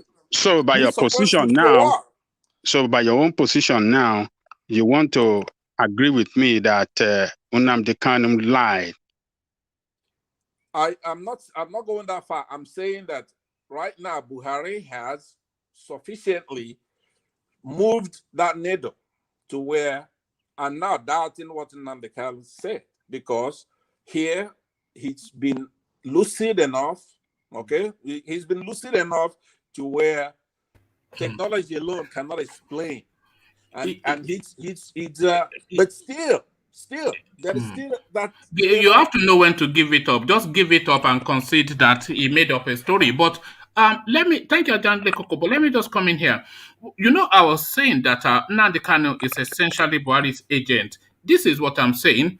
For what? For almost 6 years now, he had dominated the attention space, the media space with this ludicrous narrative, holograms, silicon mask, clones, shallow graves, basement in Cuba. You know all the inane nonsense that this guy spews all the time. Hold on. No, let me land. Let me land the point that I'm looking to land to tell you that this your Nnamdi Kanu is actually a Buhari agent, and you're just he's just playing you, but it's not playing me. This your Nnamdi Kanu is a Buhari agent. Let me tell you this. He's dominated the landscape with all this inane, maddening, annoying foolishness that he has dominated. 6 years of foolishness. So for you as well, because you've considered that it is foolishness. You are saying that science cannot explain the foolishness anymore, and you have just you've considered yourself that it is Buhari. But let me tell you the point that I'm really making, to tell you that your Nnamdi Kanu is actually a Buhari agent. In all of the years listen, in all of the years that he has dominated the space with this inane foolishness for 6 years, you know that the attention space is real estate. This is an attention space now. This interaction with me, between you and me now, is a space and time. This is real estate. This is premium real estate. So this guy has dominated the whole of that space with that foolishness, and all of that space that Nnamdi Kanu has used for its foolishness is just wasted space. That space could have been filled with all of the atrocities of Buhari, all of the killings, all of the lootings, etc. Exactly. So we've not had that conversation because a good 30% or 40% even of the attention space in the time of Buhari has been dedicated. Has been dedicated to. Let me land the point. Has been dedicated to Nnamdi Kanu's foolishness and his storytelling. 40% of the attention space of Buhari's administration dedicated to Nnamdi Kanu's foolishness, to the point that Obasanjo came out just a couple of days ago to say that some dignitaries even asked him that what is the meaning of this foolish So all of that. So that space that he took up with this foolishness, we could have used that space to highlight the atrocities of Buhari, to really go after the evil that is this man. But he has used that foolishness to take up that real estate in attention to divert from the atrocities of this man. He's a Buhari agent. Nnamdi Kanu is a Buhari agent. You made that point. I don't know if he transposes to his Buhari agent, but the point that you make is that it's been a distraction because Buhari is doing worse things than even that. So that's why people like myself, it's never really been a big, serious issue. I know that Buhari is even worse than the cabal that is leading the country right now. He's a very wicked man. There's no doubt about that. But you are consumed with this. If somebody's alive, why would it then take up space? Because you'll be laughed out of the place when you say that somebody who is like me, you say I'm dead. Okay, all I have to do is to show up and say the report about my death is exaggerated. Okay, I'm right here. It's not very difficult to show that somebody. But why would Buhari dignify that? Why would he dignify that? He would dignify that some guy from Omar here is saying he's dead. Has gone away for over 100 days without addressing the country. Okay, so he's not innocent in the whole thing. If he was doing his job, obeying the Constitution, come out, look, no, we know that he's old. Nobody wants anybody to die. Nobody wants somebody to be sick. If our president comes out and says, look, my fellow citizens, I have ear infection. I'm going to go to London for a checkup. Meanwhile, I have an able-bodied vice president. The Constitution mandates that I give power to him. I'll be back. You're in good hands. Did he not do that? Did he not give power to? But he did do that. He gave power to Oshibanjo. He gave power to. He did not give power to Oshibanjo. He did not, and he did not. But more importantly, he did not address the country. Especially, he did not have to. He did not have to. The Constitution says that you can be gone 20 days. If you're not gone 20, if you've gone more than 20 days, then there should be a proceeding to have you removed from office. But you keep giving him benefit of the doubt. I'm not prepared to give Buhari benefit of the doubt. Did he hand power to Oshibanjo when he went on his medical leave? No, he did not. He did. No, Mr. Pansa, did you know that he wrote a letter to the Senate president that is going to be on medical vacation for like 6 months. Yes. So but once he's done that, he signed the budget from over there, okay, which is also I don't really like the fact that he didn't address the nation that he was going for so long. But the Constitution did not mandate him to do that, right? But what the Constitution the Constitution did not mandate him to address the nation if he's going on medical vacation. But what the Constitution stipulated that he has to write the Senate president, inform the Senate president that, okay, I'm leaving, and I have somebody in charge, and that's it. And that was exactly what he did. Can I respond? Let me respond. And Oshibajo was actually in charge. That was the first time when he sacked Daura. Was that not when he sacked Daura, Ajanle Koko? Do you recall that when he was in charge, that was when Oshibanjo sacked Daura? Yeah, that was when he sacked Daura, the DSS guy. Come on, man. I remember already. I want you to fact check this, and then tomorrow's show, then I want you to apologize to me, because you asked me yesterday about Solar Series. I gave it to you. You don't come back. Go check it out. No, I just didn't want to embarrass you. People were checking and mocking your Solar thing in the comment. I just didn't want to embarrass you. That's why I didn't bring it up. People were checking and mocking your Solar comment yesterday. Okay, hold on. But let me tell you. 60% of my audience are American based. Do the audit now. If you're in America, say yes in the comment section. Do I sound to you like somebody who, I'm not a local anything, I'm an international kind of person? I know what's true or false, and that's very important to me. I know what's wrong and right. I know what is good and evil.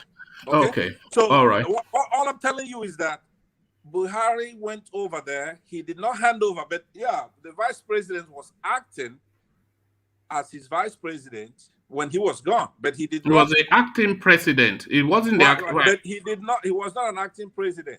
Go Google it. This is a very I don't serious have to go Google it. I was doing videos on it at the time. Don't know how to Google I was forget Google. I was doing videos on it at the time. Do you know how long I've been doing this thing? I was doing videos on this topic at the time. Okay, but you don't do this. I told you. This place is a sophisticated place. The people here are knowledgeable. You have progressed now to having somebody like myself in your forum, okay? So right. It's your determination that is the progression. Stop insulting. I'm telling you that he did not do it constitutionally. Even the guy you mentioned that he. But Ajale Koko just told you. He came back and he rehired the person, including. He did not rehire him. No, he did not rehire him. Don't make up stuff now. He did not. He did not. Let me tell you what happened, because you are making up stuff. Let me just mute you because you need to listen. When Buhari went on medical vacation, after about the required stint by constitution, he wrote to the parliament. Yes, you are still listening. He wrote to the parliament, and then Osinbajo was then the acting president of the country at the time. During that period, there were moves. There was rumors of moves that Saraki was moving to impeach Buhari at the time. Then the DSS that was headed by Maman Daura, they then moved into the Senate office to take over the place, which is essentially almost a coup against the Nigerian state. Osinbajo was quite vexed by this, and he sacked Maman Daura, who was Buhari's cousin, who still is Buhari's cousin. So he sacked Maman Daura at the time, and he appointed, I think maybe it was even Peter of Ofana, but I can't recall, but it was some Delta guy that he had appointed to replace Maman Daura at the time. So that was what happened. When Buhari came back, he was fuming that Osinbajo sacked Maman Daura, but he did not want to then go and remove the person that Osinbajo put in place of Maman Daura and return Maman Daura. So he removed that person instead and brought in Yusuf Bichi, which is the person that we have in situation now. This is what happened. Never mind whatever fanciful notions that you're looking to spew. And I have told you, Pansat, that the people here are knowledgeable. So there's no point in trying to embellish or paint stories. Don't paint stories. So there you are. Ajale Koko, round it off for us, and disagree with anything that you disagree with in what I've just said. So Ajale Koko, the floor is yours. Well, oh man, today's session is towards the end. It's a little confused. Am I right in what I said though? But just go through what I said and pick out the ones that are wrong. No, you are completely right. He went to, remember there was a lot of news around it that he has to write to the National Assembly, which he did. Osinbajo was then in the acting capacity as the president then. Maman Daura tried to move against the Senate. They seized over the place when Saraki was coming in through the back entrances, whatnot. Osinbajo was very angry and he sacked Maman Daura and put in an acting person for the DSS at the time, which was some guy from the South. When Buhari came back, he did not confirm that guy. He removed him immediately and put Yusuf Bichi in there. You're right. I do politics right. all the time. So, this guy is coming here to paint stories and tell table. He's talking about what he said yesterday. He told us that 7 cities in America, that they all operate 100% on solar energy. If you go back to yesterday, as he was saying it, I was asking him to list the cities, and as he was listing them, including Baker Ortiz and the rest of them, they were going through all the cities and they were just laughing. You know that is a lie, that is a lie, that is a lie. So the guy is just this is way. But sorry, Ajale Koko, round it off for us so we can all go to bed. Well, what happened about the Nigerian ambassador sent to WTO about his fake certificate is a disgrace to our country. And that should be a wake-up call for people in charge, I mean, for the presidency to do their check, their screening of the certificate of anybody they want to send out of the country to represent the country at any level, to screen them very well and be sure that all their educational certificates are not fake. And at the same time, it will be good as well to always look for competent people that are competent and merit that position they're sending them out to. Our great ambassador, the Okonje Iweala, as the chairperson of WTO, we are all proud of her. She's competent for that job. The whole world supports her for that job because they know her competence, and the big power in the world know that she's a well capable person. Because of her working experience and what she has done in the past. So that is the kind of person that we want to represent the nation. We want credible people and competent people to represent the nation. And on the Nnamdi Kanu case, I'm very happy that Undigbo, what's the name of the organization? The Igbo Social Cultural Group came out to tell the world that Malami was doing what he did was lie, that they did not visit him, and it was a propaganda by Malami.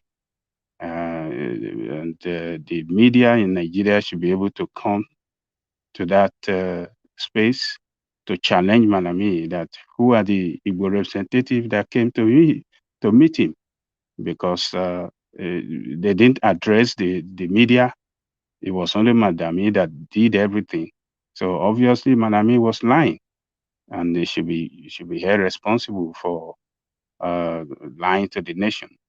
The ONOCHIE'S, the Senate as well, did not come out clean to the nation that that lady ONOCHIA was because of her partisanship. That is why they denied her. That is what they should have done. They should have come out clean to the nation and say, well, we deny her because of her partisanship, and not lie to the nation that because the slot for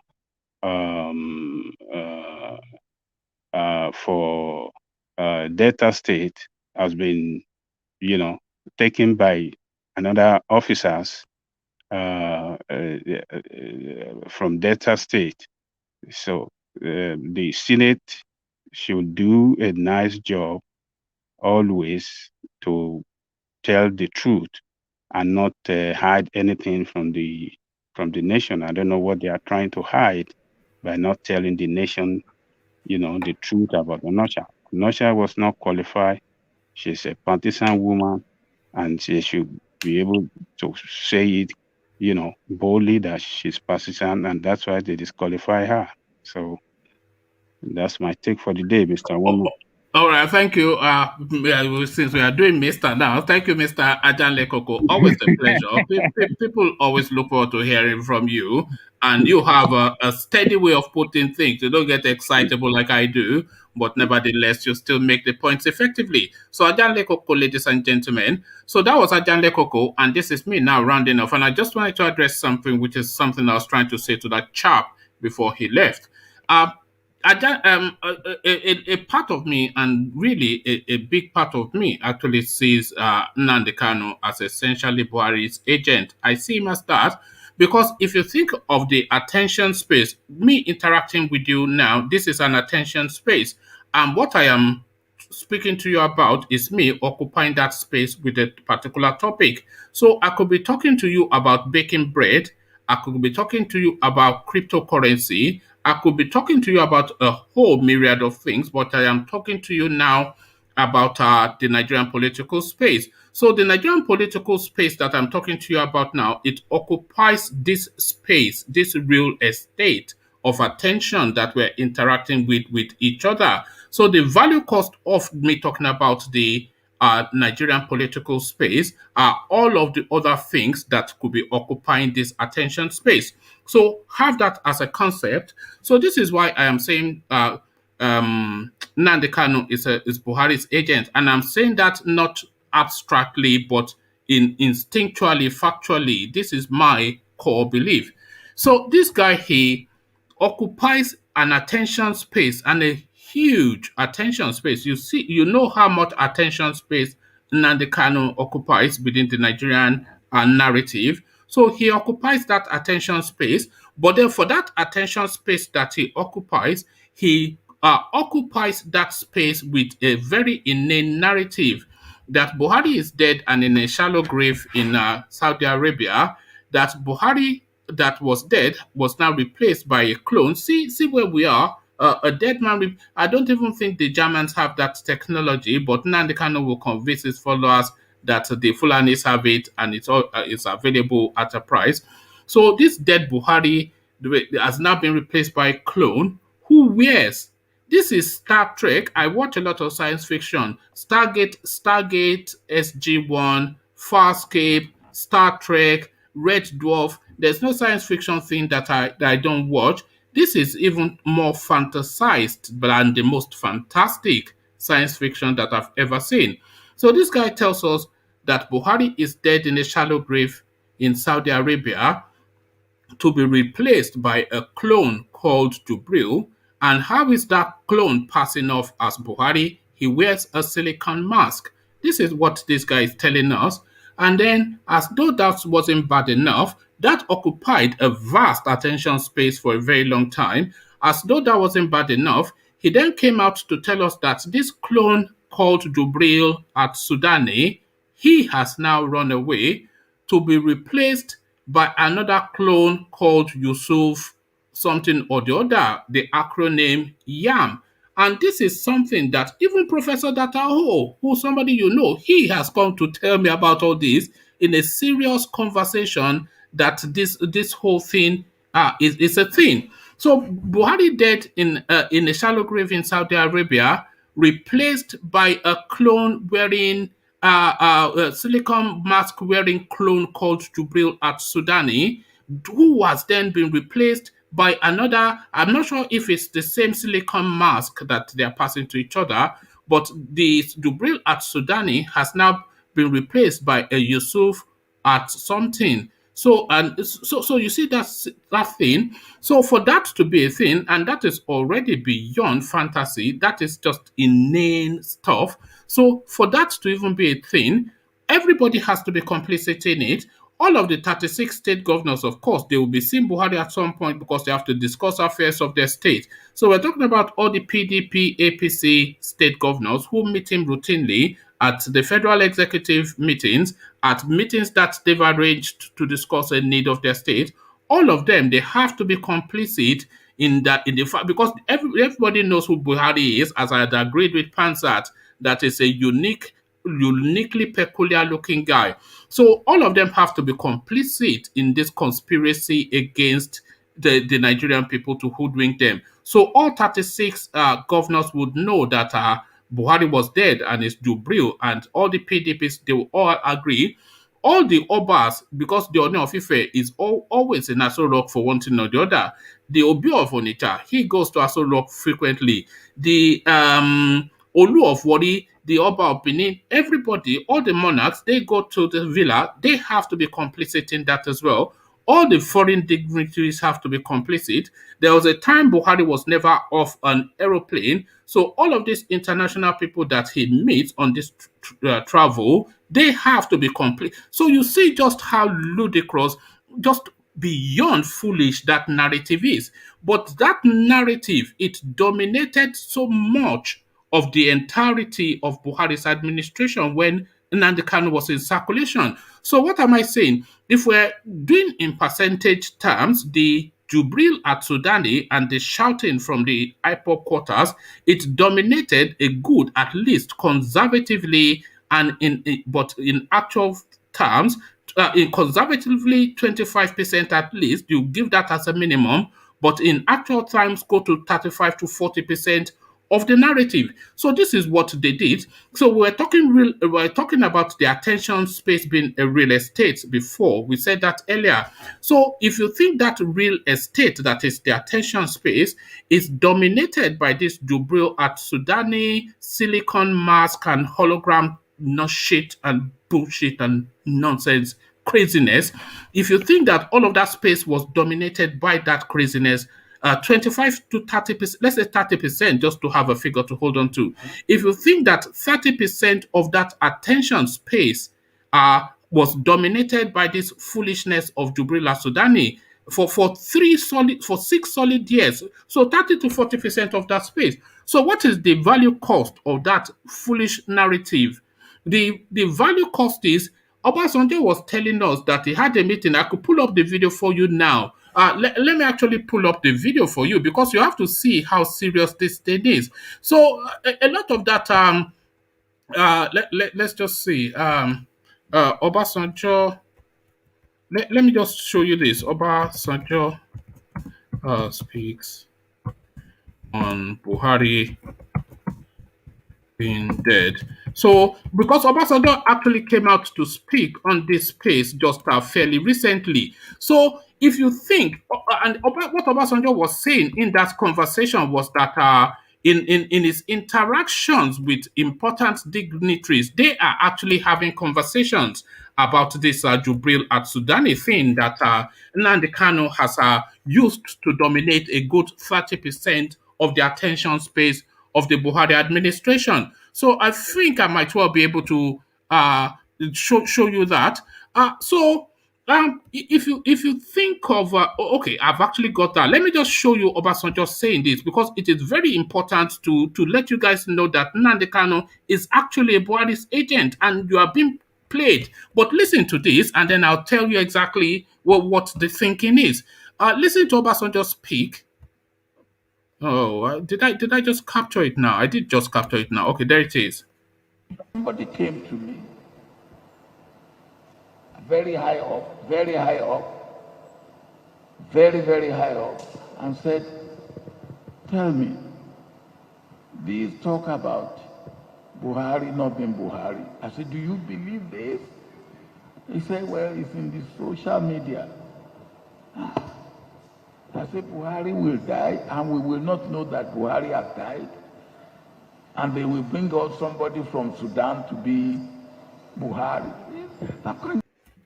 So you heard Obasanjo there himself, somebody very high up approaching Obasanjo, the longest serving president of Nigeria, not to query him about the atrocities going on in Nigeria, the savaging of the Shiites in Kaduna, the looting of Abubakar Malami. Why somebody like Abubakar Malami, Uthman Danfodio University, that cannot speak English? How is the Attorney General of the Federation? How the election in 2019 was rigged? All of that, all of those are conversations that could have been had with Obasanjo by whoever that dignitary was that had that conversation with him. But the conversation that dignitary was having was Jubril at Sudani. So you see what I mean when I say that this guy is essentially a Buhari agent, because that is real estate in terms of attention right there. Rather than that opportunity of that conversation going after the atrocities of this Buhari administration, that conversation went to the ludicrous narrative of a silicon-wearing double ganger that they are doing relay with a silicon mask from Jubril to Yusuf, and then a hologram and all this bullshit that you hear from all these elements all the time. So that is the value cost. The conversation that could have been had, which was the atrocities of Buhari, is now being replaced by a narrative of a silicon mask with Obasanjo, and that is the conversation that we have been having for the 30% attention space that Nnamdi Kanu and his movement has dedicated to that foolishness of Jubril al-Sudani. So you see that 30% of that space now that we could have used to go after Malam Buhari for all his countless atrocities, the Fulani headsmen, the killings and savagery, the Fulanization, etc., all of that thing that could have gone into that space was stolen away under this Jubril al-Sudan. In fact, Malam Buhari, when he leaves office, he will buy the biggest and the most expensive bottle of champagne that he can get and send it to wherever Nnamdi Kanu is resident to say thank you. So essentially a Buhari agent, all off the back of this foolishness, Jubril al-Sudani, and a silicon. This is a conversation that we're having in the situation that we're in, all because of some former estate agent from London that has taken up a career as some activist on social media, making up stories and crowding this space where legitimate thoughts should occupy with foolishness and idiocy. So this is the issue, and this is what really riles me up. And people like Elements, you saw that Pansat. If you saw him on the streets, you would want to listen to his words because he just looks so substantial and well-rounded. And he is telling you Jubril al-Sudani, Professor Dr. O, an engineer, will come here and tell us Jubril al-Sudani. I mean, this is the issue. So it is to that space that gives me the conviction that Nnamdi Kanu is essentially a Buhari agent. A Buhari agent, I see you, I am an Oyo man. This is it from the Kegites. Only water, only water, where they see ma. Water.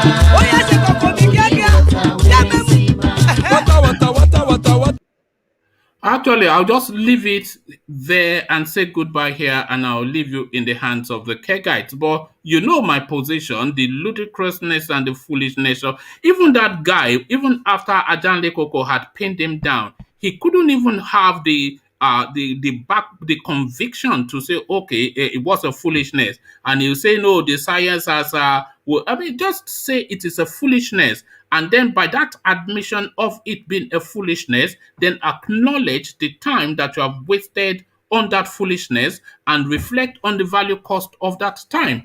To the Kegites. Water. Only water, where is he? Hapa o naido. Hapa o naido.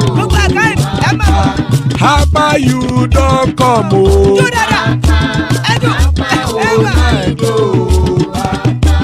Hapa o naido.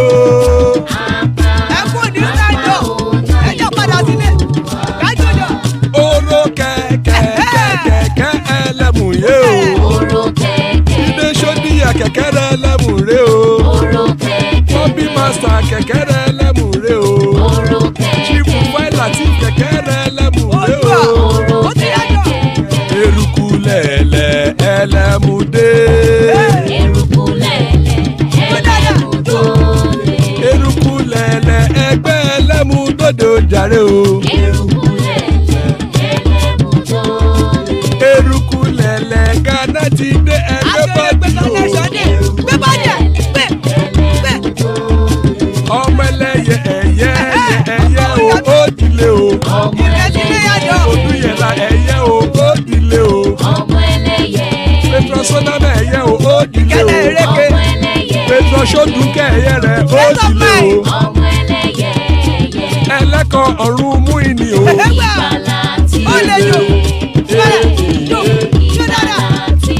Àkùkọ ọ̀run mẹ́kọ̀.